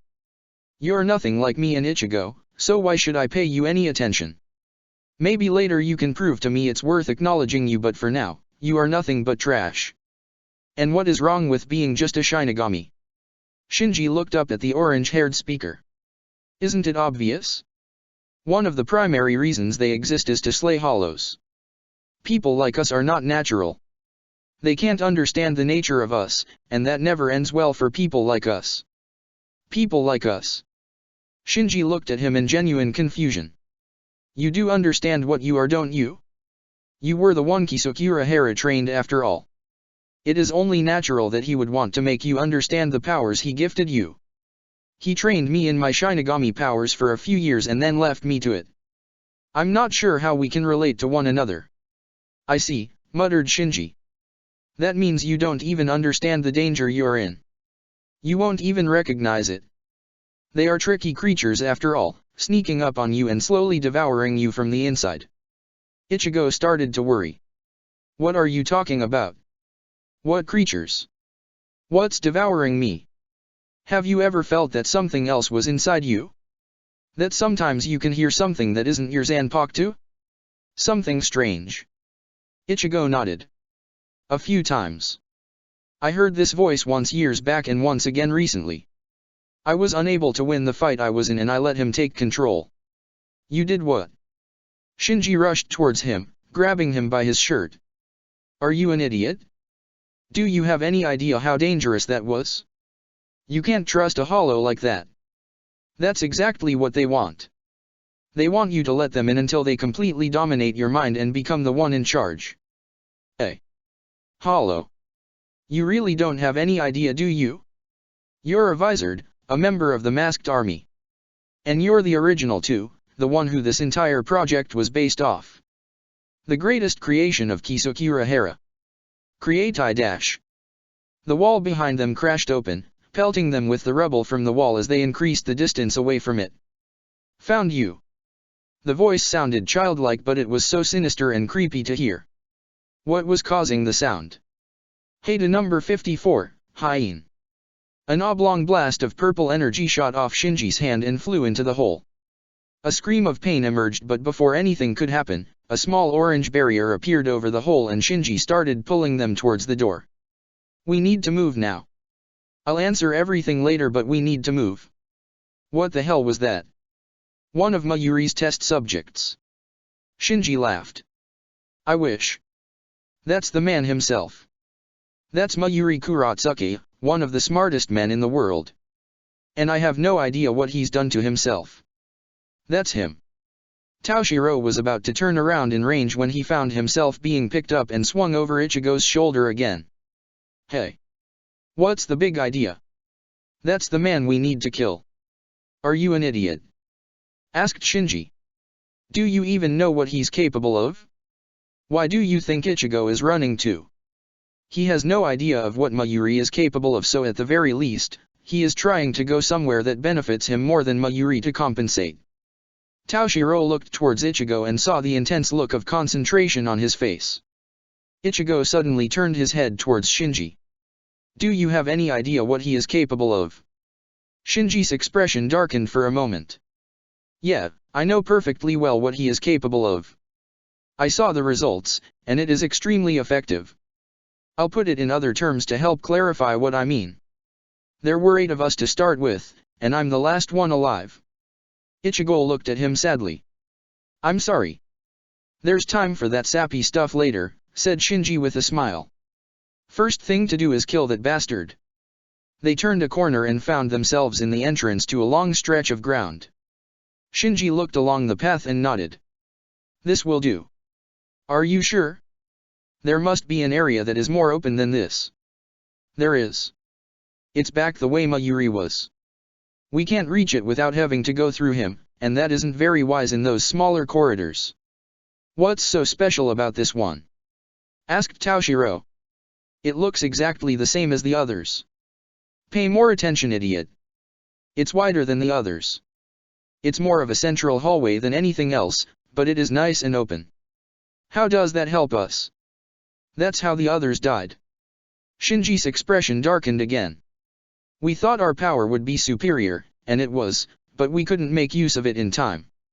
We were trapped in a space too small to survive in. I'm only alive because of Haki's sacrifice. What makes Mayuri's form so dangerous is his poison. And even then, he's still tough. That Heidu I used is a strong one, yet it won't have done much except have forced him back a bit. He really turned himself into a monster. A monster? Ichigo couldn't help but laugh. I've already seen a monster. Let's see if he comes close to Gildarts's level. He grabbed his sword and swiped it to the side. Zanjutsu. The blade shifted shape till it changed to the Shikai state. Shinji eyed the blade curiously. No release incantation. That's interesting. Can you use Shikai? Of course. It's really very simple. Shinji shot a smirk at Toshiro as he saw the boy get annoyed from that passing remark. It won't help us here though. You want a piece of him like Toshiro? I'd rather have the whole thing. Then get ready to follow me when he appears. A baby's cry filled the air once more, but no member of the group dared move towards the sound, instead retreating back to give themselves more room. Eventually, Mayuri made his appearance. The form wasn't as monstrous as they had been led to believe, but it was still horrific. The creature looked to be a large caterpillar with a red cape around its neck. The disturbing part, however, was the grotesque golden baby's head on the front of the creature along with a pair of arms further back. A silver halo hovered around the head, giving misinformation on the nature of this creature, with 4 bells on the halo itself. So all the rats gathered together in one place. There was that creepy voice again. It was far too high-pitched and childlike to be Mayuri's natural voice, and it was strange hearing the voice from the monster's mouth. Toshiro Hitsugaya, Shinji Hirako, and Ichigo. I never expected to see the 3 of you together. Shinji glanced at Toshiro. Why's the brat so important? The face of the baby scowled, looked strange to see. He's not. Just one of my little side projects. I have to say, you were much better than I expected as a lab rat, but the visored were far better to observe. At least you helped me perfect the process. They would all be dead if it wasn't for you. Shinji frowned and turned towards Toshiro. This kid was the reason the 8 of them had survived? And to have the original here too is such an honor. I wonder if I should keep you alive, just so I can dissect you later. Kisuke could have found something I missed, but I'm sure I can find anything that he did after a few tests. Then again, I've lost interest in this project now. There's nothing new to it. I think I'll just kill you instead. With that form. Ichigo laughed, Toshiro glancing at him with worry. Was Ichigo trying to make Mayuri mad? Shinji meanwhile hid a smirk. So that was their current plan. Fish for information, and then adapt anything they need to on the fly. Mayuri seemed to fall for it. You dare laugh at my perfection? I spent years developing this. I believed that a simple change to my body would be enough, but they were all too weak. But this is perfection. Mayuri smirked at them. This form of mine comes from all that research. I even managed to capture a Shinigami for myself and replicate the form Shinigami magic takes. And now I have unleashed it into my body, giving me this wondrous form. I guess you could say that if I was a real Shinigami, then this would be my Bankai. That explains it, said Shinji suddenly. That's why attacks have been unable to affect you. That form represents the full release of a Shinigami's Zanpakuto, and a release like that is always powerful. Exactly. You think that a mere Shikai will be able to beat me? Shinji leaned towards Ichigo. Whatever you are going to do, we need to do it soon. Mayuri suddenly opened his mouth wide as a purple mist spewed forth from his mouth. Shinji grabbed Ichigo and tried to force him away, but he refused to budge. Ichigo. Stay close to me. Shinji was shocked silent by the calm and confident tone Ichigo was emitting. And make sure you keep up. The purple mist kept spewing forth, but just as it was about to reach them, it found itself being repelled, an invisible force surrounding Ichigo and the others. Mayuri's mouth closed slightly as the poison stopped being created. What dash? Using some of the poison as cover, Ichigo suddenly charged forward, Shinji and Toshiro keeping close. As they approached more of the poison, it would suddenly get repelled away from them and help provide the cover they needed. Shinji couldn't help but feel impressed. This idea was definitely smart. By increasing the magical power Ichigo was emitted constantly, he had created a force that was blowing the poison away if it got too close, stopping them from even getting exposed to the gas. Mayuri snarled before he started moving towards them, picking up speed with each second. They could all see blades suddenly shot out of Mayuri's chest and knew what the mad scientist had planned. He intended to skewer them on the blades, and Shinji knew that those blades wouldn't be ones that shattered easily. Shinji glanced forward at Ichigo, noticing the teen had now stopped. Had his plan been just to grab Mayuri's attention? Ichigo drew his Zanpakuto back and energy slowly gathered to the edge. It felt even easier to gather than before, just like how he had found it easier to use Getsuga Tenshou when they had broken in. He brought his free hand to join the first on the hilt and waited. Shinji joined him at his side. Ichigo looked at him confusion, but Shinji ignored him, instead raising a hand to his face. Ichigo watched in a mix of confusion and interest as magic gathered around near Shinji's hand, slowly becoming solid as it formed white pieces of material. Then Shinji suddenly brought his hand down, the material falling into place around his face to create a bone-white pharaoh's mask, a short flowing hood continuing at the top of the mask down his head to the back of his neck. Ichigo suddenly made the connection. That's dash. Save it for later, said Shinji, his voice echoing slightly. It was the same type of echo he had heard from whatever was inside him. Shinji raised his hand and clenched it, red energy gathering towards it in a horizontal line. Are you ready? Shinji nodded before the two released their respective attacks. Getsuga Tenshou. 0. From Ichigo, the large blue arc of energy flew from his blade, slicing through the mist and impacting directly against the skin of Mayuri. At the same time, Shinji's attack fired off in an extremely wide arc, slicing through the walls around them and hitting Mayuri just as the Getsuga Tenshou hit. The result was instantaneous. The attack sliced Mayuri completely in half, the top half suspended in the air for a split moment before crashing back down onto the collapsed lower half. At no point did Mayuri move. The trio were in agreement about one thing. It was over for Mayuri. The poison mist around them slowly disappeared with no one able to maintain its form, becoming one with the magic in the air. Toshiro slowly approached the remains of Mayuri, kicking the monstrosity a few times before drawing his sword and slashing into it. Neither Ichigo nor Shinji bothered stopping him. Toshiro had been unable to help them kill him, so this would be the only way he could get any of the revenge he wanted. And it wasn't like Mayuri deserved any respect after what he had done.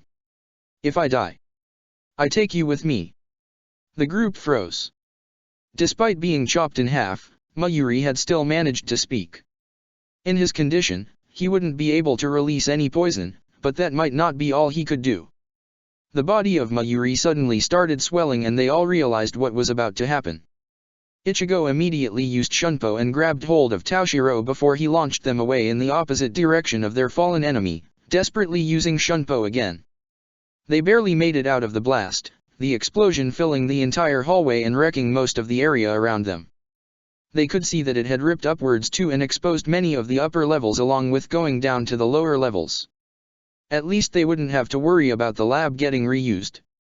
Ichigo glanced over at Shinji, relieved to see the man had escaped the blast as well. Despite being what Mayuri would have called a lab rat, Shinji had been trained well. He knew Shunpo, which was a good indication, and he had already said that he could use Shikai easily. One question still bugged him. That mask of yours. Shinji raised his hand to his face and then pulled it to the side, the mask glowing before it broke apart into energy towards his hand and disappeared. That's a little process referred to as hollowification. Ichigo raised an eyebrow. Hollowification. Shinji looked up at the new hole in the ceiling before pointed upwards. There should be enough of the lab at the top there to help explain things. Shinji quickly reached towards Toshiro. Follow me. The three shunpoed up to the higher floor before Shinji let go of Toshiro and let the kid wander over to the corner to recover. Shinji meanwhile led Ichigo over to one of the doors at the right. He reached towards the keypad and rapidly typed in a sequence of numbers. How do you know the code? Shinji gestured downwards. Mayuri was always a bit arrogant. I guess in a way, I was his favorite. I was sarcastic and would mess with things, but he knew I was the leader of our little group and that the others listened to me.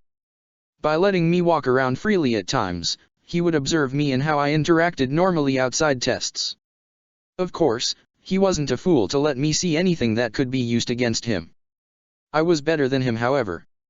I stole a mirror from one of the female employees recently and saw how he entered the password. Seeing how he entered it backwards was simple to reverse. As I said, I have a talent for reversing things.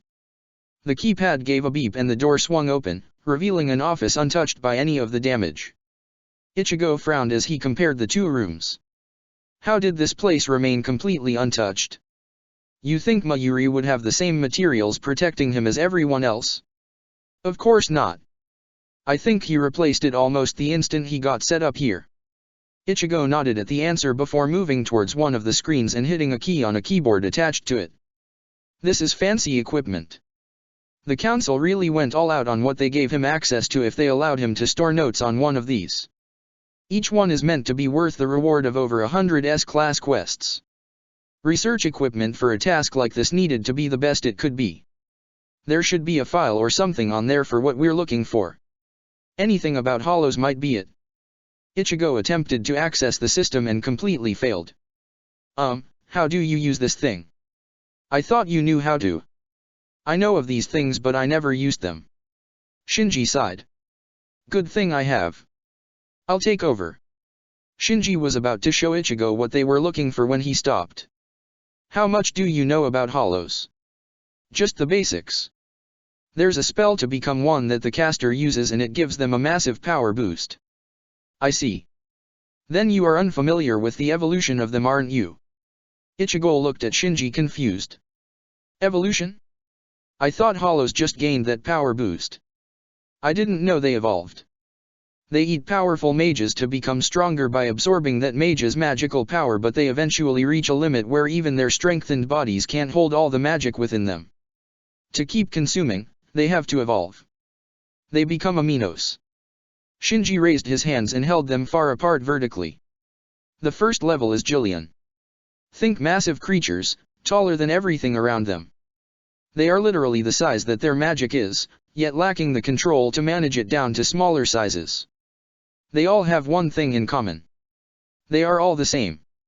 They lose their mind and revert to a state of being pure beasts. However, over time, a Jillian will eventually regain their mind and personality. They will continue to seek out things to devour and are even harder to stop before. It is at this point that a Shinigami would have been sent out to deal with the Jillian before it evolves again. Once the personality returns though, and this can be in days, weeks, months, or even years, then the next evolution will take place much quicker than before. There is originally not much change in obvious power seen, but in reality the hollow gains control over all its new power and will evolve into a form where its power can be managed. At this point, it shrinks down to smaller sizes. This form is an Ajichas. Ajichas normally keep hunting at this point, though some stay away from civilization. The final level after all has the greatest distance between their powers. I'm not really sure exactly how they become the last stage apart from a drastic growth in strength, but they have very humanoid-like shapes and are one of the most powerful creatures that exist in this world. I doubt there are even more than a few in existence at this point, if any even exist. They are called Vastolord. Not to sound rude, interrupted Ichigo, but how does this link to holofication? Shinji smirked. Barely anything. All that was important was that there were different forms. You see, the holofication is the process of giving a Shinigami the powers of a hollow. It creates an entity inside us that tries to devour us, and the only way to stop it is to beat it into the ground and make it submit. Hollows respect strength after all. They are instinctual creatures, and they won't fight something that can kill them. These inner hollows that are created, however, are always at least Minos types, or they are by the time we can hear them. They probably start off as a normal hollow, but they quickly evolved beyond that. After that stage, it all depends of the level of resonance that exists between the two powers. Ichigo raised a hand, stopping Shinji in his tracks. Hold up. I'm confused here. Resonance. Have you ever performed a unison raid? Partly. It was more of an artificial one that my friend and I created, practicing constantly till we got the timings done.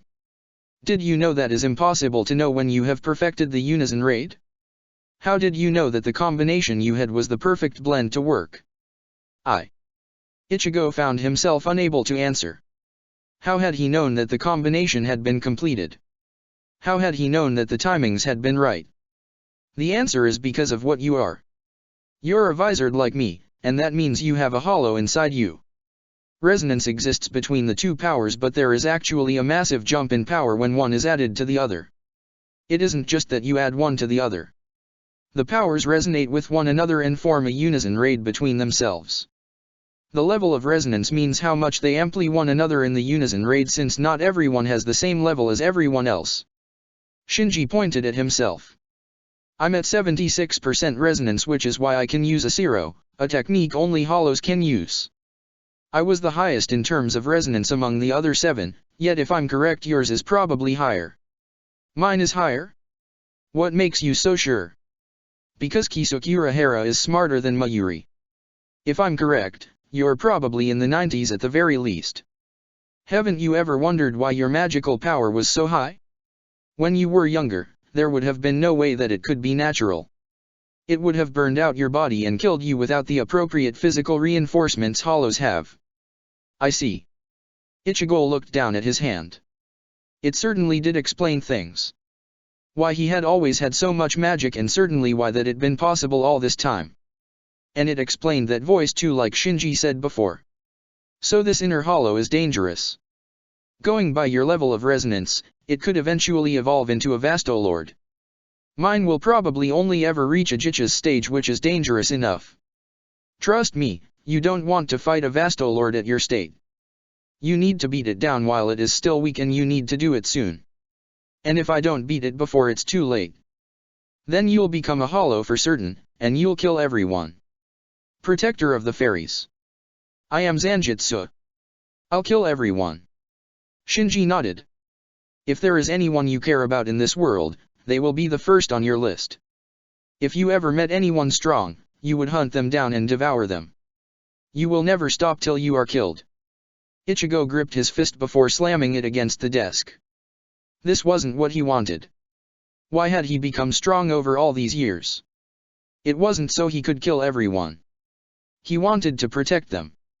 Fairy Tail, Levi, Laxus, Jura, Juashiro, Kisuk, his family. He could feel himself already adding Shinji and Taoshiro to that list. Was all that power going to end up being used to destroy everything he cared about? No. He refused to accept that. He stared straight towards Shinji. You summoned a hollow mask during that fight against Mayuri. You know all about how holofication works. Correct.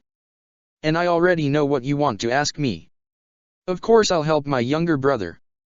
Besides, you would be a pain to kill if you went out of control. So what do I need to do? Isn't it simple? You need to make sure the hollow knows who is in charge. You need to beat it to the ground and make it accept you as the victor. The king, muttered Ichigo. What was that? Nothing. Just something I remembered the hollow saying. Ichigo looked around the area.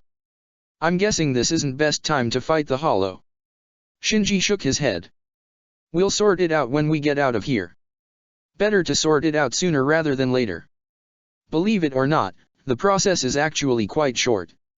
It took Hiyori 69 minutes and 2 seconds to manage to beat her hollow, and she took the longest out of any of us. Hiyori. Shinji seemed to realize the name he said and looked away for a moment. My point is that it shouldn't take you much longer than that, max. Beware though, because this isn't a fight you can lose. You get one chance. You lose, you die, and the hollow takes control. That's the deal that's in place. Ichigo nodded. We'd better get out of this place then. Shinji hesitated for a moment before leaning down to the screen and accessing a file. Before we do though, we have to make sure this doesn't happen again. From what I remember, there were over 100 of us originally, so what does that tell you when only 8 became visored? And that's not even taking into account how many survived the shattered shaft. We barely had anyone left before the hollowification even started. We only made it because we were kept till last. Mayuri didn't want to hollowify us until he knew he could do it right. Shinji tapped a few keys before everything on the screen started disappearing. There. I've purged everything. The entire memory on this thing is emptying and it's sending signals throughout the facility for the other monitors to do the same. What if the signals can't get to the others because of the damage? They don't have anything important on about the process. They just have recordings of how long we can survive things and other small tests. Mayuri kept the important stuff on this one. So is that all? No. The other part is in this room somewhere. Can't you sense it? Ichigo tilted his head before he realized what was up with the room. There was another magic signature in the room, but it wasn't natural. It wasn't like it was massive or anything, but it seemed strange. It was hard to even describe, yet it seemed to almost divine. That's meant to be the tool Mayuri used to hollowify us. I only saw once by accident, yet I would recognize that feeling anywhere. The Hujyaku. Shinji reached towards the drawer where the feeling was coming from and opened it, revealing a small orb in a sphere with energy flowing around it. It was obvious the sphere contained it, but the orb was strange to look at. And seeing it up close was even stranger than just sensing it. Was this even normal magic? It was something he couldn't seem to explain. One thing was clear though. We need to destroy it. Shinji nodded. I'll leave that to you. I can trust you won't let it continue existing. I'm going to say goodbye to the rest of my family. They deserved better than death. Shinji left quickly and Ichigo knew he would be back soon enough. He still had Zanjutsu out in its Shikai state, so there was no need to release it. He slowly removed the orb from the sphere it was contained it and placed it on the table. Then, he raised his sword and aimed the point at the orb. Then he stabbed the blade into the orb, splitting it in half. The orb flashed brightly for a moment before the energy inside it flashed and faded, the rest of the orb crumbling into dust as the energy vanished. The dust scattered across the room and soon after, not even a scrap of the orb's power remaining around him. Some part of him told him that Mayuri couldn't have made something like this. It just wasn't possible. Mayuri was meant to be smart, but he wasn't capable of this. Kisuke had known about this lab. He had known what was happening. He must have. So did that mean that he created the Hujyaku? It was certainly possible. Kisuke would be smart enough. He didn't want to know how it had been created though. Something like this just wasn't meant to exist. It was better that it was gone, out of everyone's hands. With that thought in mind, he turned away, heading back to Taoshiro. Once Shinji rejoined them, they would leave this place, once and for all.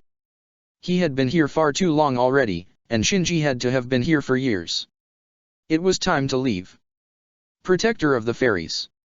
So where are we heading now? Shinji ignored the white-haired boy, pretending he hadn't heard anything. Hey, I'm talking to you.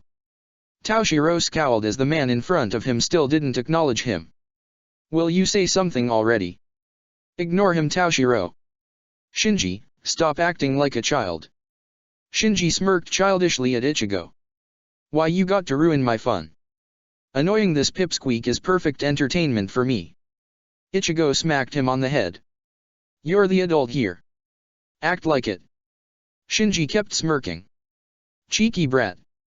If I'm the adult, then why am I the one getting bossed around? You're free to leave at any point, you know. I know, responded Shinji seriously. I just want to see interesting things, and if I stick with you I'm sure I'll get the chance to see them. Ichigo nodded at the man before the attention he had been given disappeared to annoy Toshiro again. He found it strange how Shinji was so determined to stick with him, but he supposed it was because of what the man said before. Shinji considered the two of them to be family, and he could understand wanting to stay with someone who seemed familiar. It was probably why Toshiro had stuck with him still without him having to say anything. The boy just wanted to stay with people who could relate to him. He wondered what Mayuri had done to Toshiro. They hadn't found out anything and he was pretty sure it wasn't holofication. Shinji would know if it had been. For now, they were heading somewhere that Shinji knew of. None of them had ever been there, but Shinji knew its location roughly. This had led to them following a map intensely for a few weeks through some terrifying terrain. He was still trying to work out how they ended up going around in circles for days when they only ever went in a strange line. There really were some strange magical locations in Fiori. It had been unfortunate that he had to pull out of that S-class quest, but the man who he had contacted had been very understanding, even after hearing his vague excuse. It was almost like they had expected people to drop out, so they must have assumed that he had gotten cold feet. He would have explained it all to the man if it wasn't for the real reason. He wasn't afraid of the mission, but of Shinji's words. He didn't show it, but he was terrified about losing control to the hollow inside him. He couldn't believe he had let it take control during his fight with Gildarts. Why hadn't he been suspicious of the voice? Why had he listened to it? Maybe because it was familiar. He remembered it from all those years ago, even if he hadn't understood that the voice had been real at the time. Because of that, he had allowed it the ability to do as it pleased. This wasn't something he had admitted to Shinji, however. He was still trying to understand it all himself first. After all, he had met Kisuke after he heard the voice. So how had Kisuke created the inner hollow inside of him? How far did it go back without him noticing? Was this why Kisuke had been trying to ask for his forgiveness? One traitorous thought kept emerging, no matter how hard he tried to suppress it. If Kisuke had somehow known about him before he had met the man, and he was sure Kisuke had known of him, then was his mother's death random? Or planned? He had to stop thinking about that. He trusted Kisuke, and he wouldn't have thoughts like these ruin that trust. There was no evidence to support them in the first place, so he should stop dwelling on them. For now, he just had to deal with the hollow. And that was the reason for their new destination.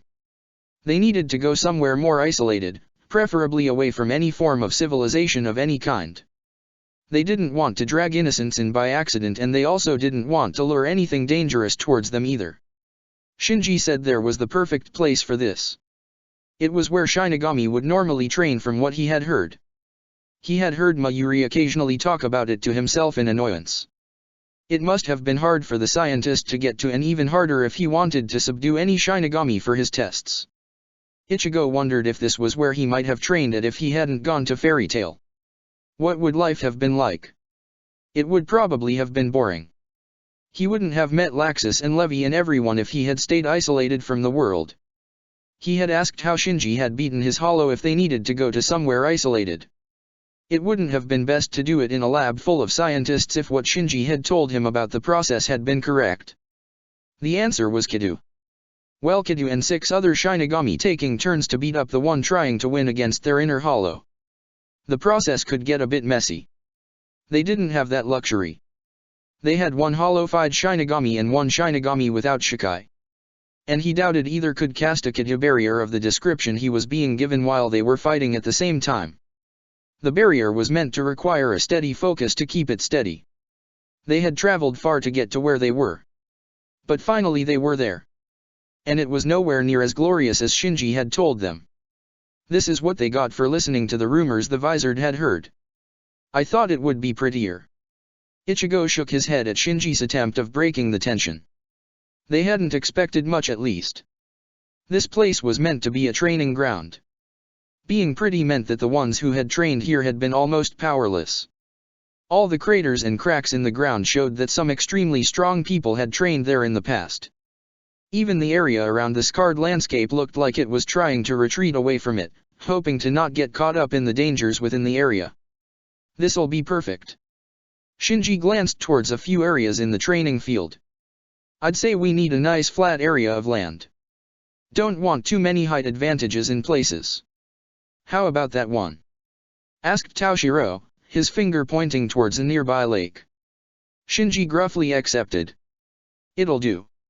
Ichigo looked over towards Shinji. So how do we begin? Shinji chuckled lightly. Oh, this is the fun part. Before Ichigo could react, Shinji stretched out his hand towards Ichigo's face and held it in front of him. A sudden burst of white light shone out of his hand, disorientating Ichigo, and causing him to fall to the ground unconscious. What was that? Tanma Otoshi, muttered Shinji as he lifted Ichigo up and put him over his shoulder. Nifty little spell, isn't it? It puts the victim to sleep by disorientating their sensing and shutting them down. And a spell like that took down Ichigo in one shot. Shinji smirked. Have I destroyed the image of your hero? Toshiro blushed from embarrassment. Hey, I just respect his power. Oh really? I swear I saw you trying to copy him a few days ago. How is your scowl coming along? Toshiro scowled, turning away. Brilliant. Your practice actually paid off. It's perfect. Shinji looked back at Ichigo. That spell isn't actually that powerful though. It worked because I told Ichigo about his inner hollow. Because of that, he's been subconsciously forcing magic inside him to suppress the hollow even though he didn't need to. That drop of magic available caused an imbalance in his system which left it susceptible to Tanma Otoshi. Toshiro glanced back at Shinji. So even a pebble can cause a giant to fall. Exactly. Now we better hurry up and get set up. I don't fancy getting caught off guard. Hey! Shouted Toshiro as he struggled to catch up to Shinji when the blonde-haired man had suddenly broken into a run. What's so dangerous? I still don't get it. Shinji didn't even bother turning to answer. I told you already. Ichigo is fighting his inner hollow. The two beings that can control his body have their minds focused on their battle. So what happens when a body is left with no one controlling it but has the base instincts of a hollow buried within? It tends to act on them. This why I said that if you lose, you die and become a hollow. Because while the two of them fight, the hollow body is going to end up getting built as we defend ourselves from Ichigo's attacks. And these fights can be tricky. Shinji gave a quick smirk towards Toshiro. We better hope Ichigo wins quickly. I don't know about you but I don't fancy fighting for my life. Better hurry up midget, or he might wake up and devour you first. Protector of the Fairies. Ichigo found himself appearing in the place that had become very familiar to him. His inverted world didn't bother him for a second as he stood on one of the tilted buildings, staring out around him. What did Shinji just do to him? How did he just get forced into his inner world? His body tensed, as if something was watching him. Slowly, he turned round towards the feeling, spotting an almost exact replica of himself sitting on the ground of one of the towers. There were some differences. The eyes for one with those black pupils and sclera instead of their usual color. The irises were different too, now a strange yellow color that looked at him in amusement. Then there was the copycat's skin. It was pure white. The hair was the same as the skin, and the figure was dressed in a pure white shiakushou. It was almost like his old shiakushou had been taken and had the colors inverted. The big difference between the two was the massive cleaver on the copycat's back, black bandages wrapped around the blade, and it was held to the back with a chain similar to the one he wore normally. Yo! So we finally meet for the first time, King. Was this his inner hollow? Then that posed another question. Where's Zanjitsu? His inner hollow tilted his head at his question. Zanjitsu? Who do you mean? Are you talking about that blade on your back? Or maybe you're talking about what I'm holding? The inner hollow grabbed the hilt of its cleaver and pulled it off its back, the bandages unwrapped to reveal the blade. Like the Shiakushou, the colors were inverted with the half-near edge being black while the rest was colored white. Ichigo froze, taking in the sight of the blade. It was as long as his Zanjutsu, if not a bit longer. But how could there be two different Zanjutsu? Was the inner hollow lying? You asked where Zanjutsu is, right? I'll tell you. The inner hollow vanished, using the alternate version of Shunpo to appear almost right on top of him. I am Zanjutsu. Ichigo grabbed his sword from his back and drew it as fast as he could, the blade already changing to Shikai without him even needing to say a word. The two blades clashed and the inner hollow grinned wildly. The two instantly broke aware before charging back in for a second attack, the swords clashing against each other. Damn it, said Ichigo as he tried to force his blade past the inner hollows. What did you do with Zanjutsu? The inner hollow frowned. I told you already, and I don't like repeating myself. I am Zanjutsu. The inner hollow suddenly pressed forward and forced his blade past, the swing sending Ichigo flying against one of the skyscrapers. As Ichigo pushed himself up, he noticed the inner hollow was already on the building, waiting for him. Maybe you don't understand it properly, but that old man and I have always been the source of your magical power. I don't know what forced him to recede for the moment, but he left the gap nice and wide for me to take over. The inner hollow glanced down at him. When you live, flesh covers the bones. When you die, the bones become exposed. The same principle applies here. The old man got weaker, so I became the stronger one, and now he has to listen to me. Ichigo forced himself to his feet, new determination filling him. I see. Then if I beat you, Zanjutsu will regain control. The inner hollow scowled. I told you already. I'm Zanjutsu. I'm already in control. Maybe you believe the two of you are the same, but you aren't. And I'm not letting you run rampant in my mind. The grip the inner hollow had on his blade's hilt increased. If you think I'll allow him dominance again, you are surely mistaken. Ichigo raised his sword as energy gathered around it. The inner hollow did the same. They both swung at once, each shouted out the same attack. Getsuga Tenshou. The two attacks crashed straight into each other before both fighters flew into the fray, swords clashing against one another. Ichigo spun round, a small Getsuga wrapped round the blade before releasing it straight at his inner hollow. The inner hollow just swiped a hand to the side in response, breaking the attack in two before releasing his counter-attack, his sword swinging down at Ichigo.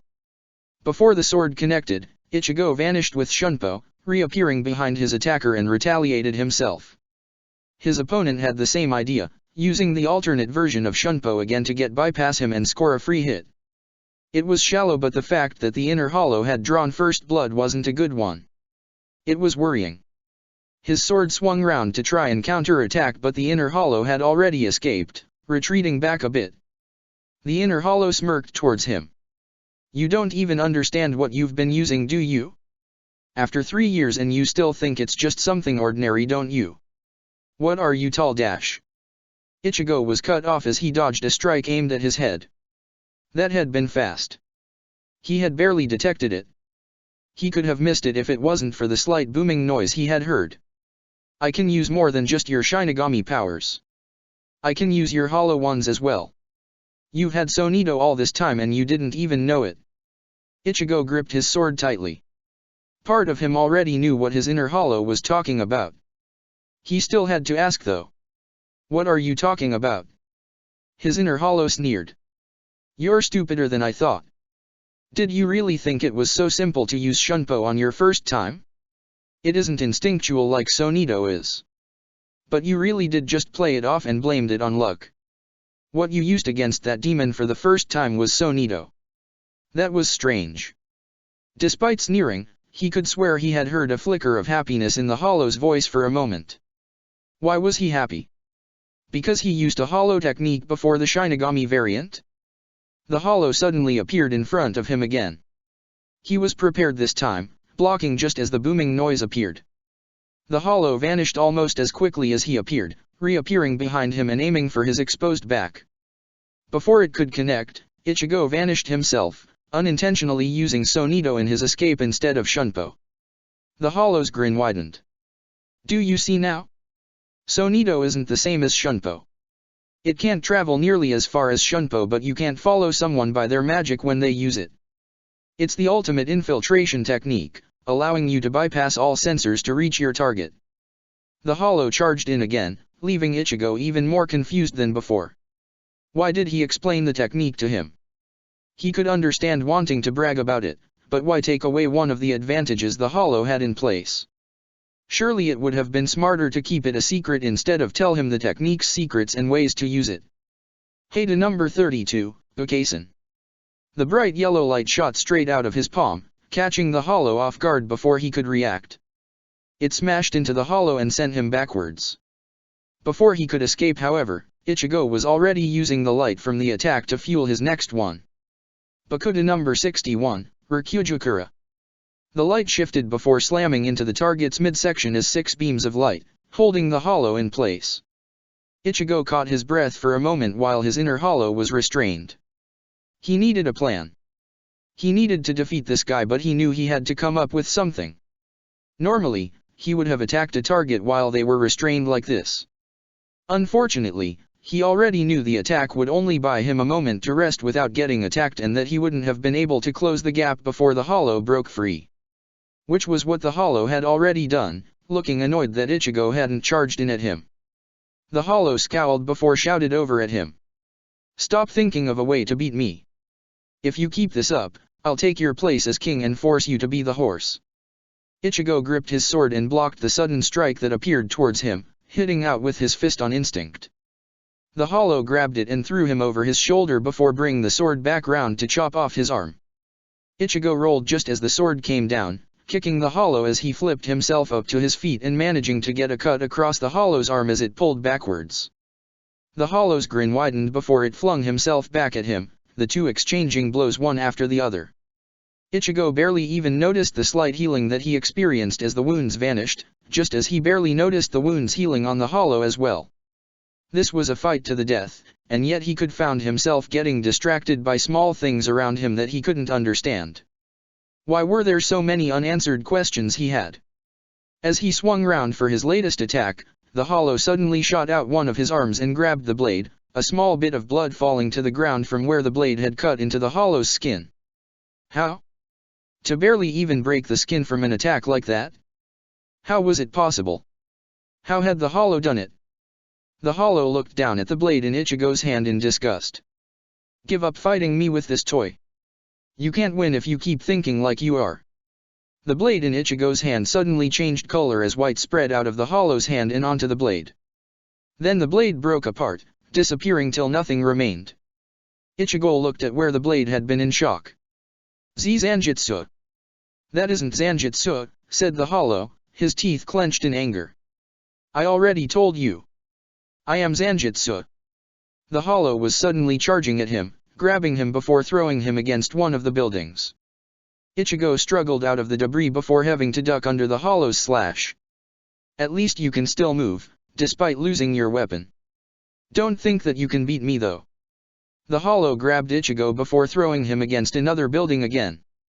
Tell me, Ichigo. If two beings have the exact same form, ability, and power, how does one decide who is the king to lead the men to battle and who the horse is that carries the king there? The Hollow smiled viciously. The answer is simple. It's instinct.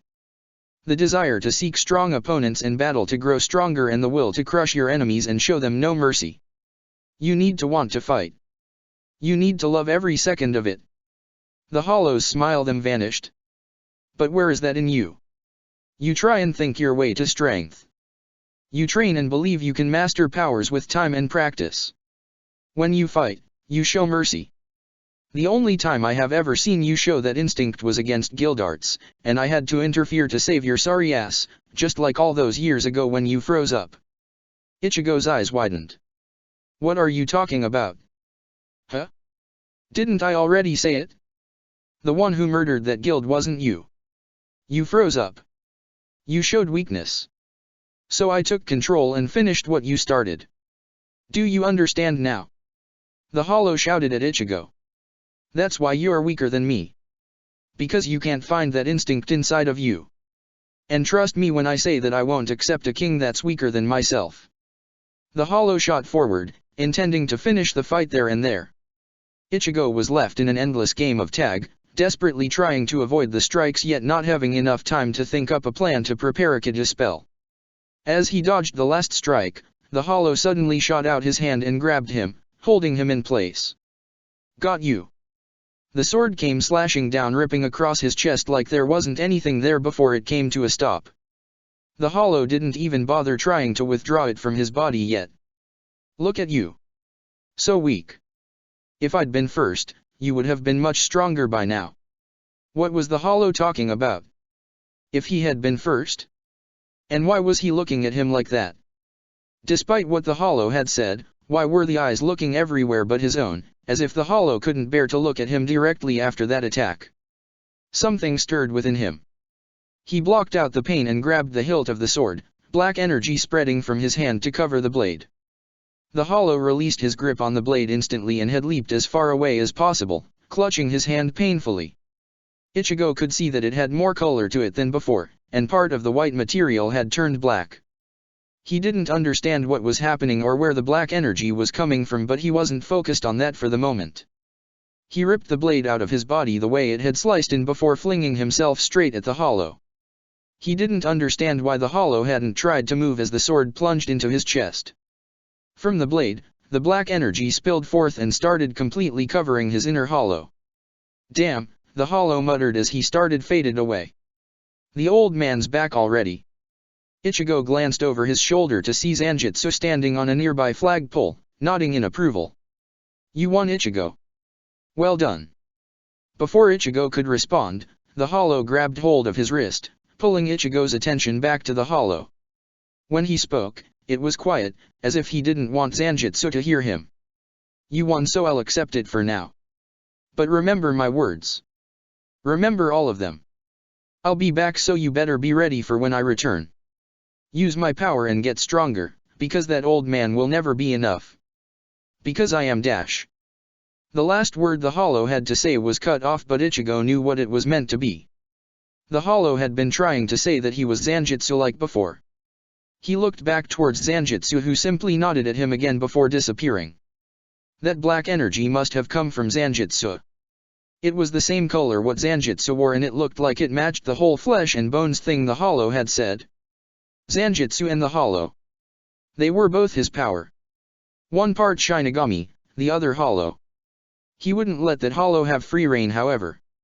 It could believe it was Zanjitsu all it wanted, but the real Zanjitsu was back in control. He doubted there would be a problem like this again. Protector of the Fairies. Ichigo found himself waking up in darkness. Almost instantly, he started panicking before a light flickered on near him. Calm down. Shinji walked through the darkness before holding his hand up a bit, forcing the orb of light that had appeared to rise towards the cave's ceiling. It looked a lot like a modified version of Shakuha. How are you feeling? Ichigo shrugged slightly, his muscles ached from the process. Sar. What happened? That hollow of yours was a pain in the ass, that's what. It's not fun fighting something like that with only two people. My Zanpakuto came in real handy there. Your Zanpakuto? What can it do? Shinji chuckled. You'll find out soon enough. It's not like I'll go easy on you in training. Ichigo looked at Shinji puzzled. What do you mean by training? Shinji sighed.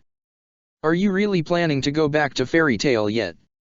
Ichigo tried to say yes, but he couldn't get the words to come out of his mouth. You see. You don't know what you want. And I think you're still a bit scared of that hollow of yours. So what do you suggest? Shinji's grin reappeared. I'll put you through the training we did.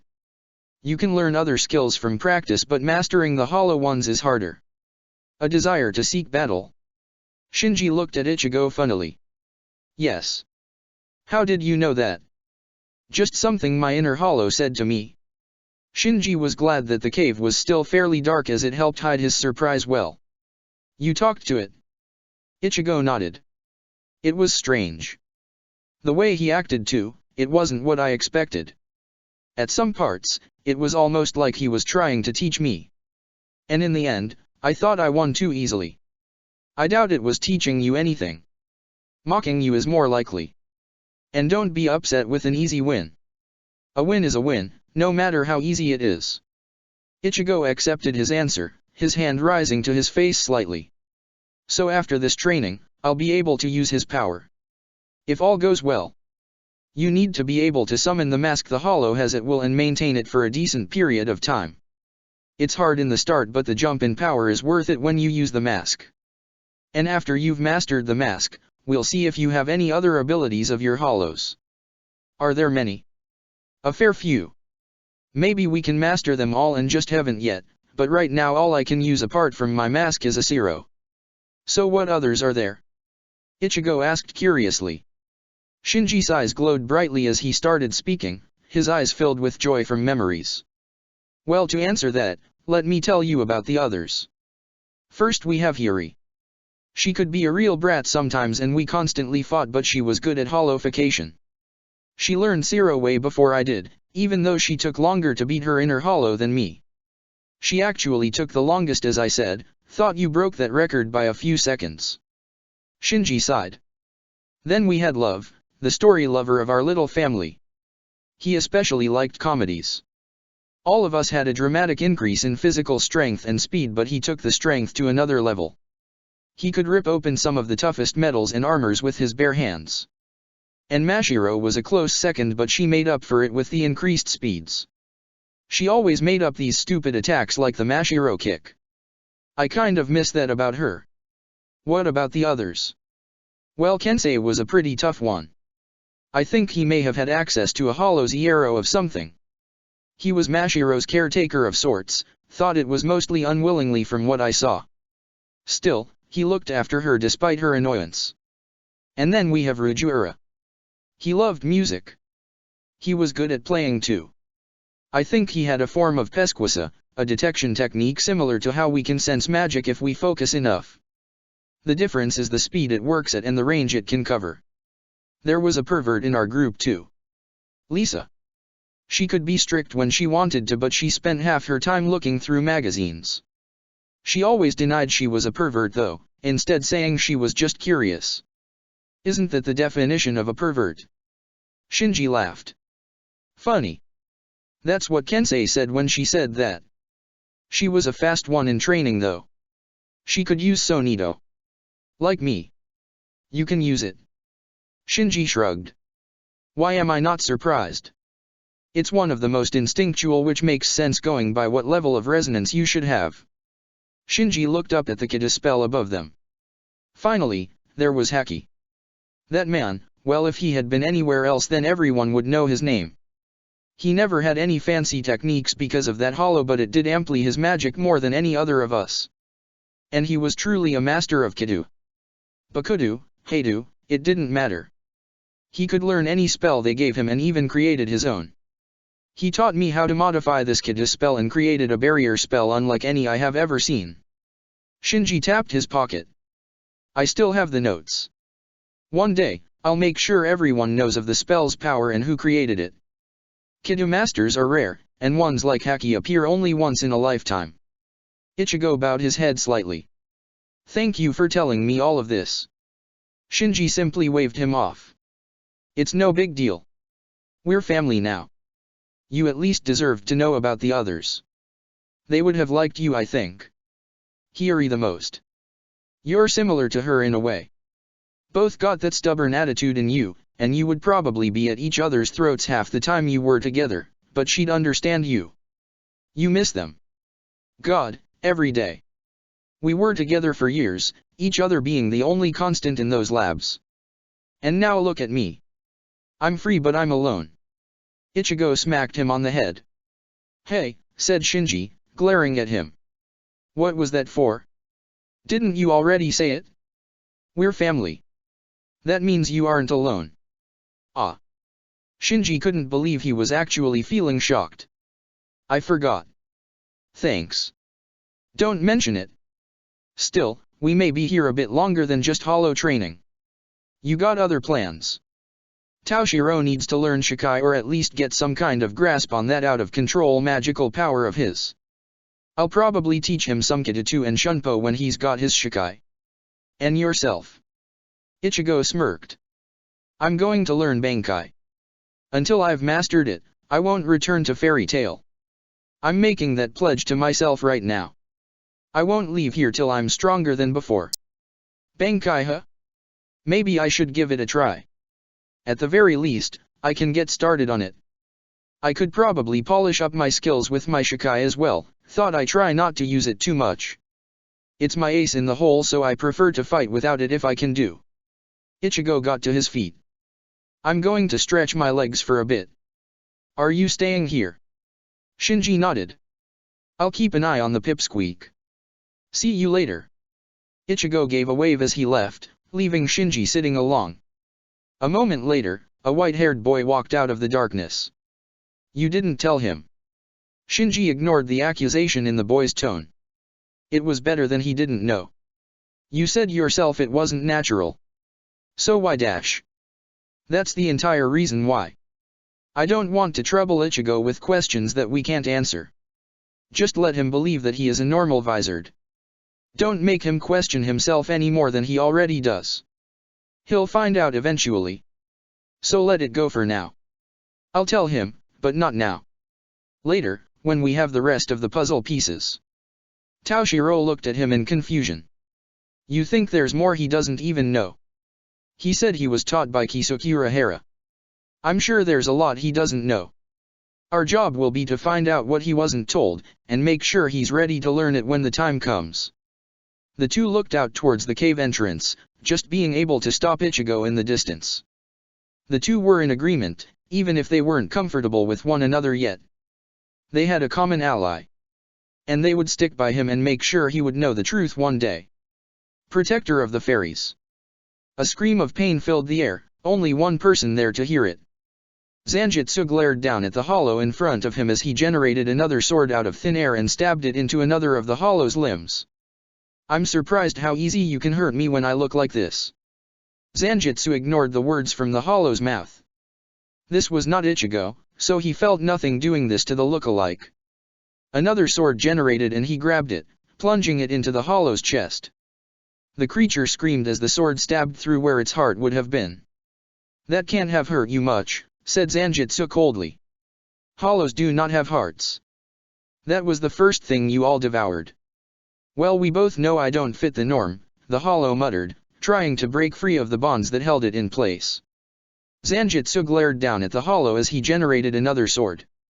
Tell me what you said to him. That brought a smile to the hollow's face. What's wrong?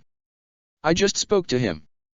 The sword stabbed into the hollow's leg, causing another burst of pain to emerge. I said tell me what you told him. It's too late.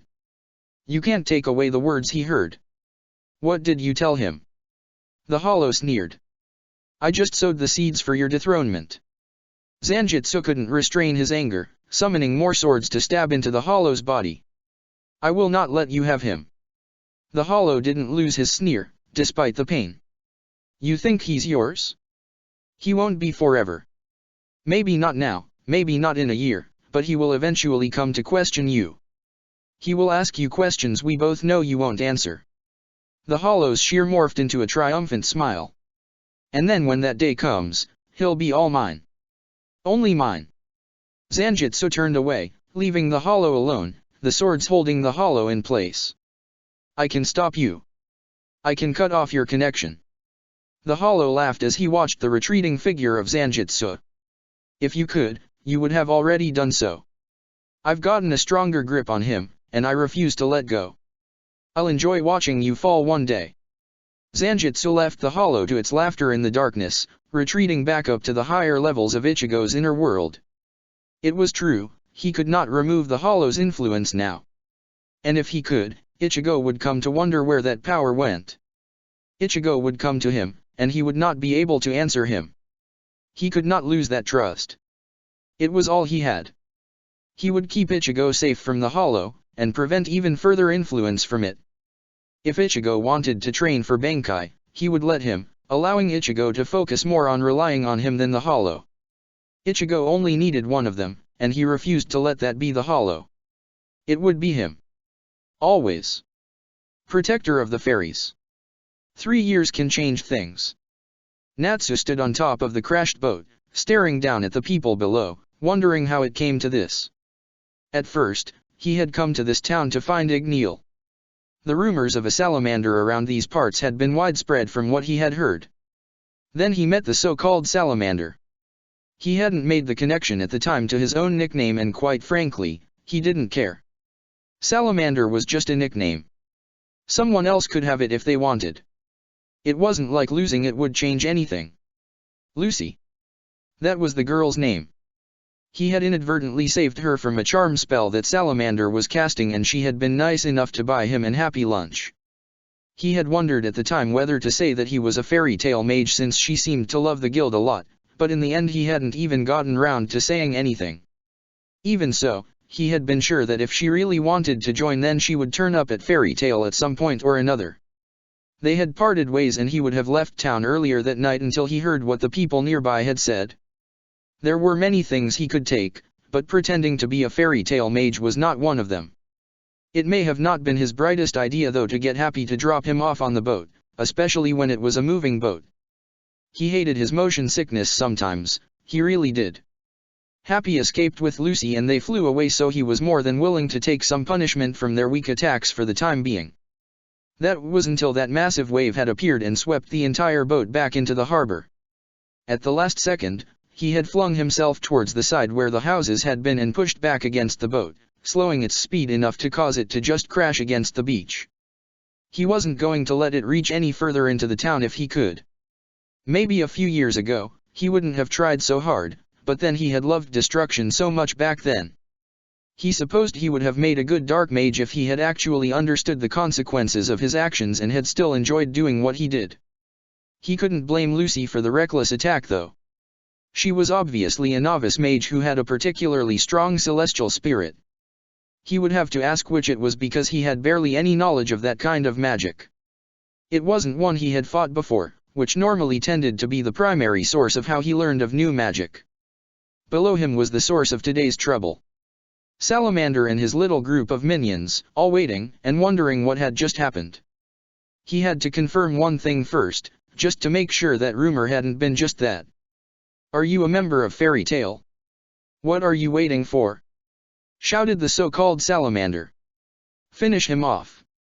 Let me get a good look at your face."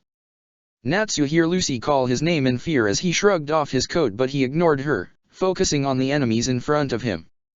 The first two thugs swung at him, but he threw them to the side with one punch. He didn't even need to use his magic to deal with them. "I'm Natsu from Fairy Tale, and I haven't ever seen you before."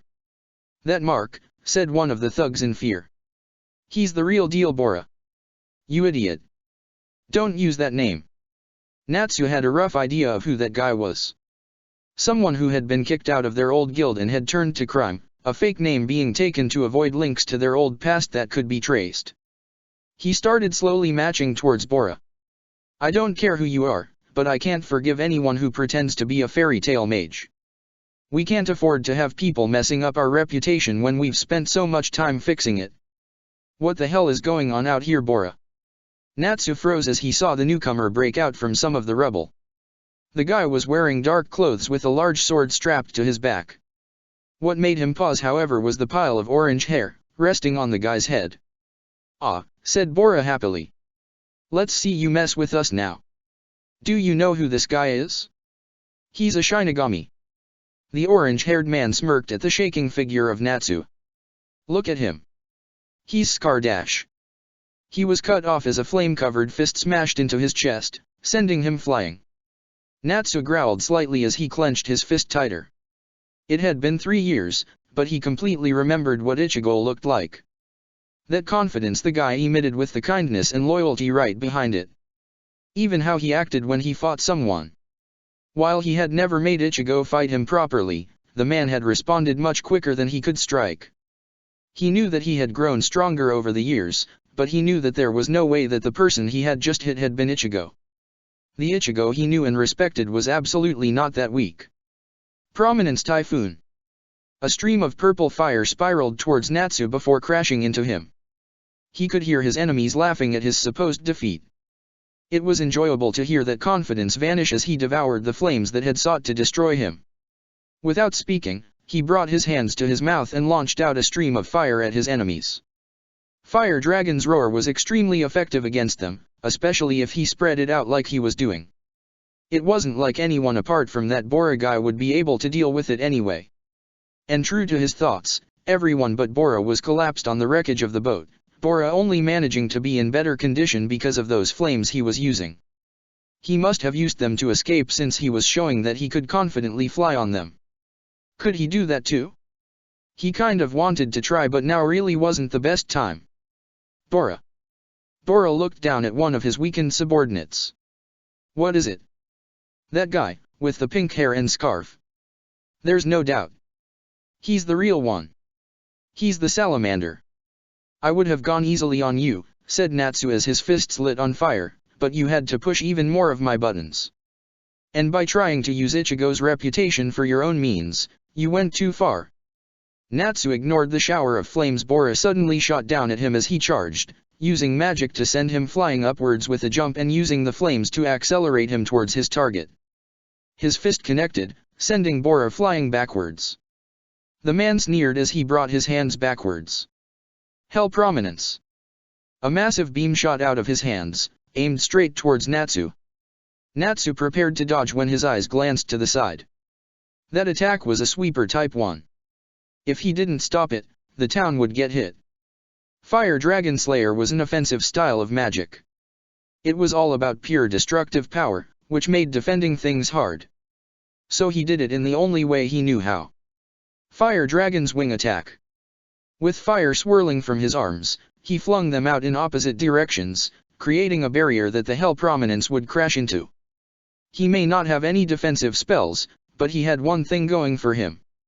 All he had to do was to treat his as an attack he needed to overcome. His flames wouldn't lose to ones of this magnitude. The two attacks collided and, like he predicted, his won out. That was good. The town had been spared the damage from their fight. He couldn't let this drag on. He had to finish this now. He lit one of his fists on fire as he shot fire from his feet, creating an improvised version of Bora's flight. He wouldn't be able to stay stationary, but it would give him a lot of acceleration towards his target. Bora tried to flee, but it was too late. Natsu brought back his flame-encased fist and struck at the man. Fire Dragon's Iron Fist.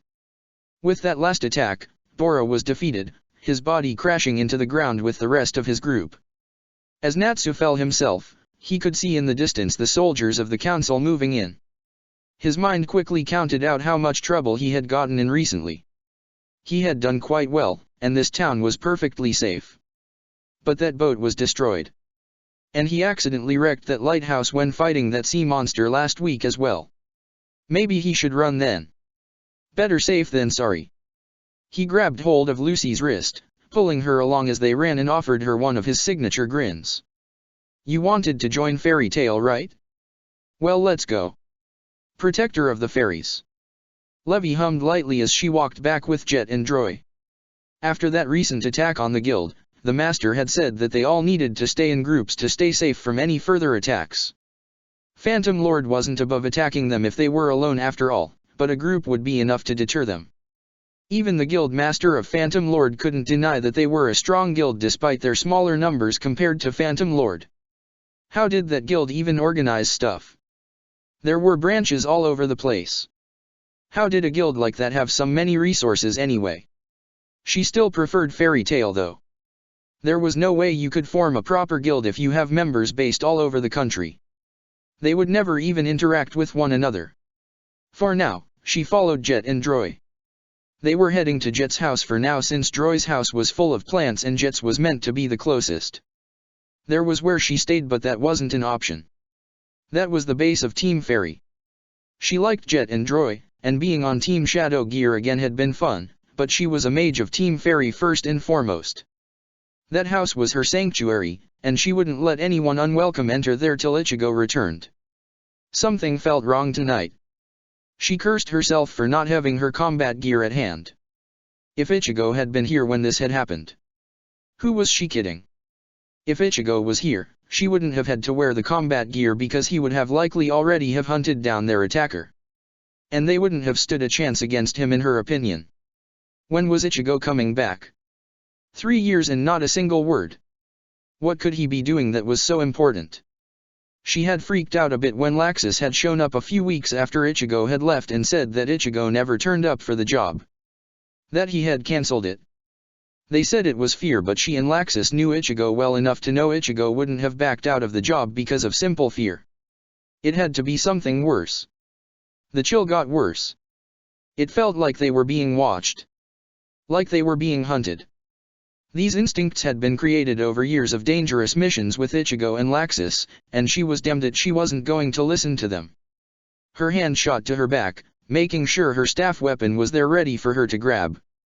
Jet and Droy noticed her actions and tried to reassure her, both saying nothing was wrong and that they would protect her if something was wrong. Who did they think they were talking to? She wasn't a weak girl that needed to be guarded. She was Fairy Tail's word priestess, and she wasn't going to be scared of something like this. Hi. Levi shot to the side, Jet and Droy too late to dodge the blast of iron that hit them, sending them flying against a nearby wall.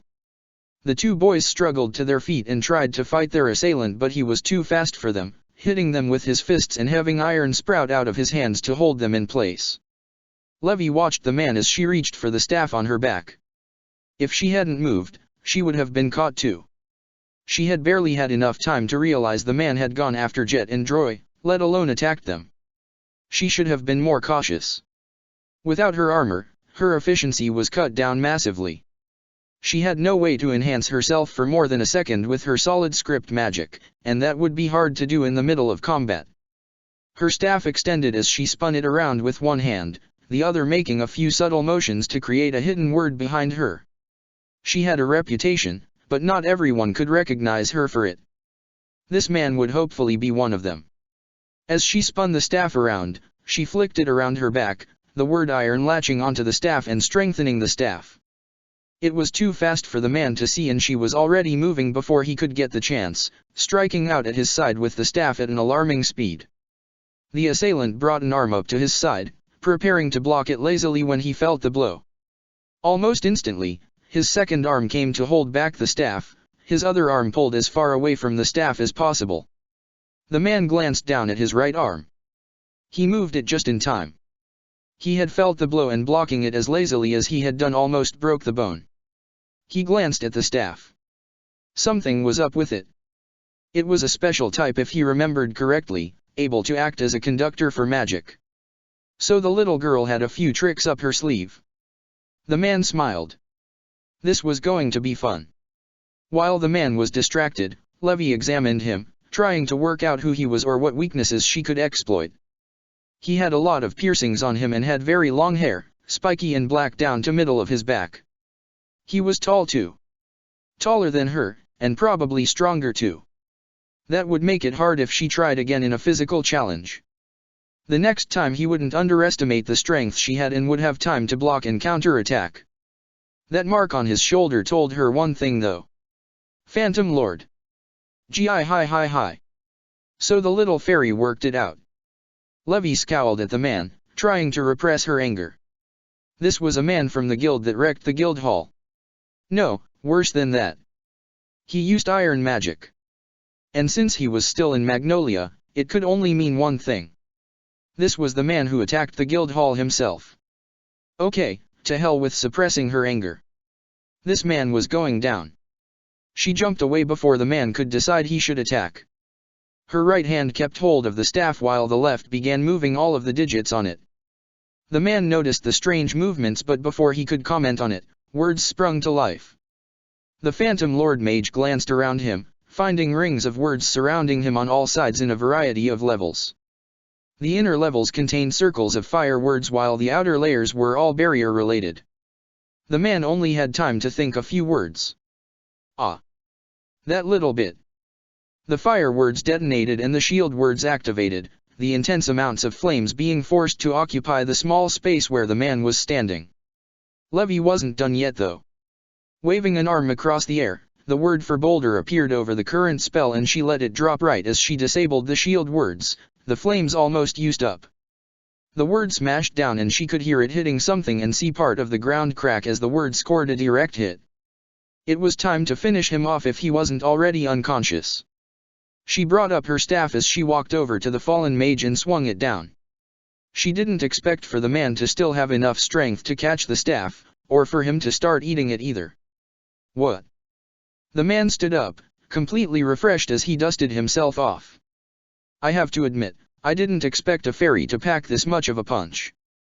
I underestimated you. It won't happen again. Levy jumped back as the man's fist turned to iron and extended towards her. That man had just eaten part of her staff. How? How could he do that? Normal people can't eat iron. Normal people couldn't eat fire too, her mind reminded her.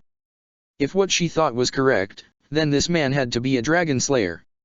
Phantom Lord had a dragon slayer in the guild.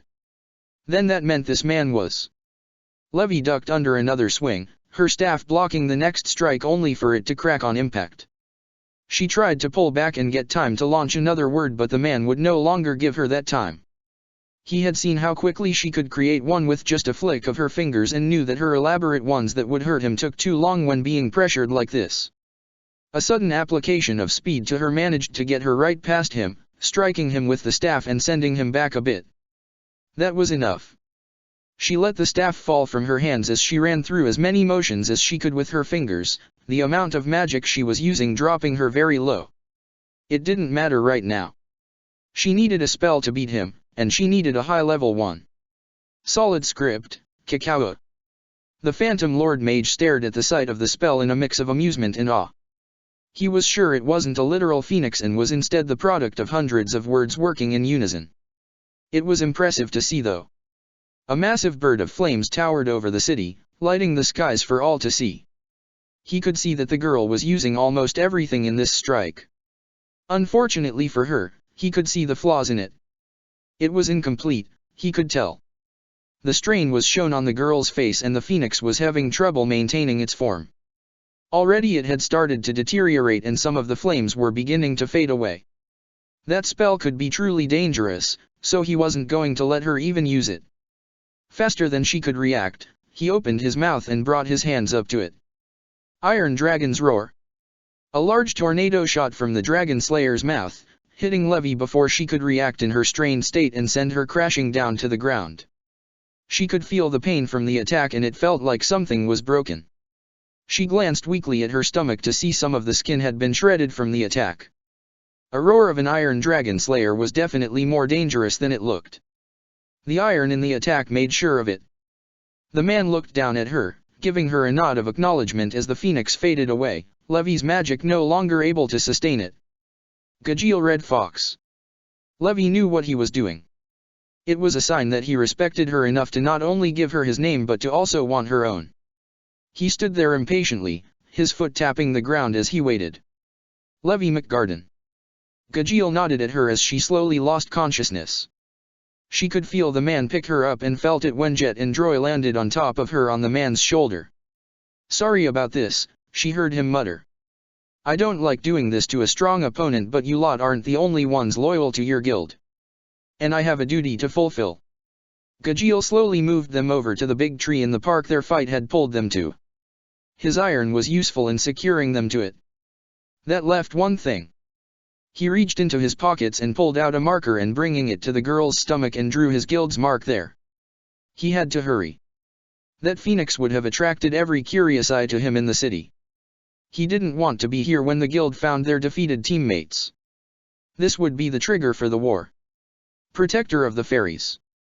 All members of the Magic Council took a seat in their set chairs as the doors opened, each of the current wizard saints entering the room. Juoshiro glanced down at each one, counting the numbers silently. They were missing a few unfortunately, but this meeting had been called abruptly. Because of that, they were missing 3 of the 4 gods of Ishgar.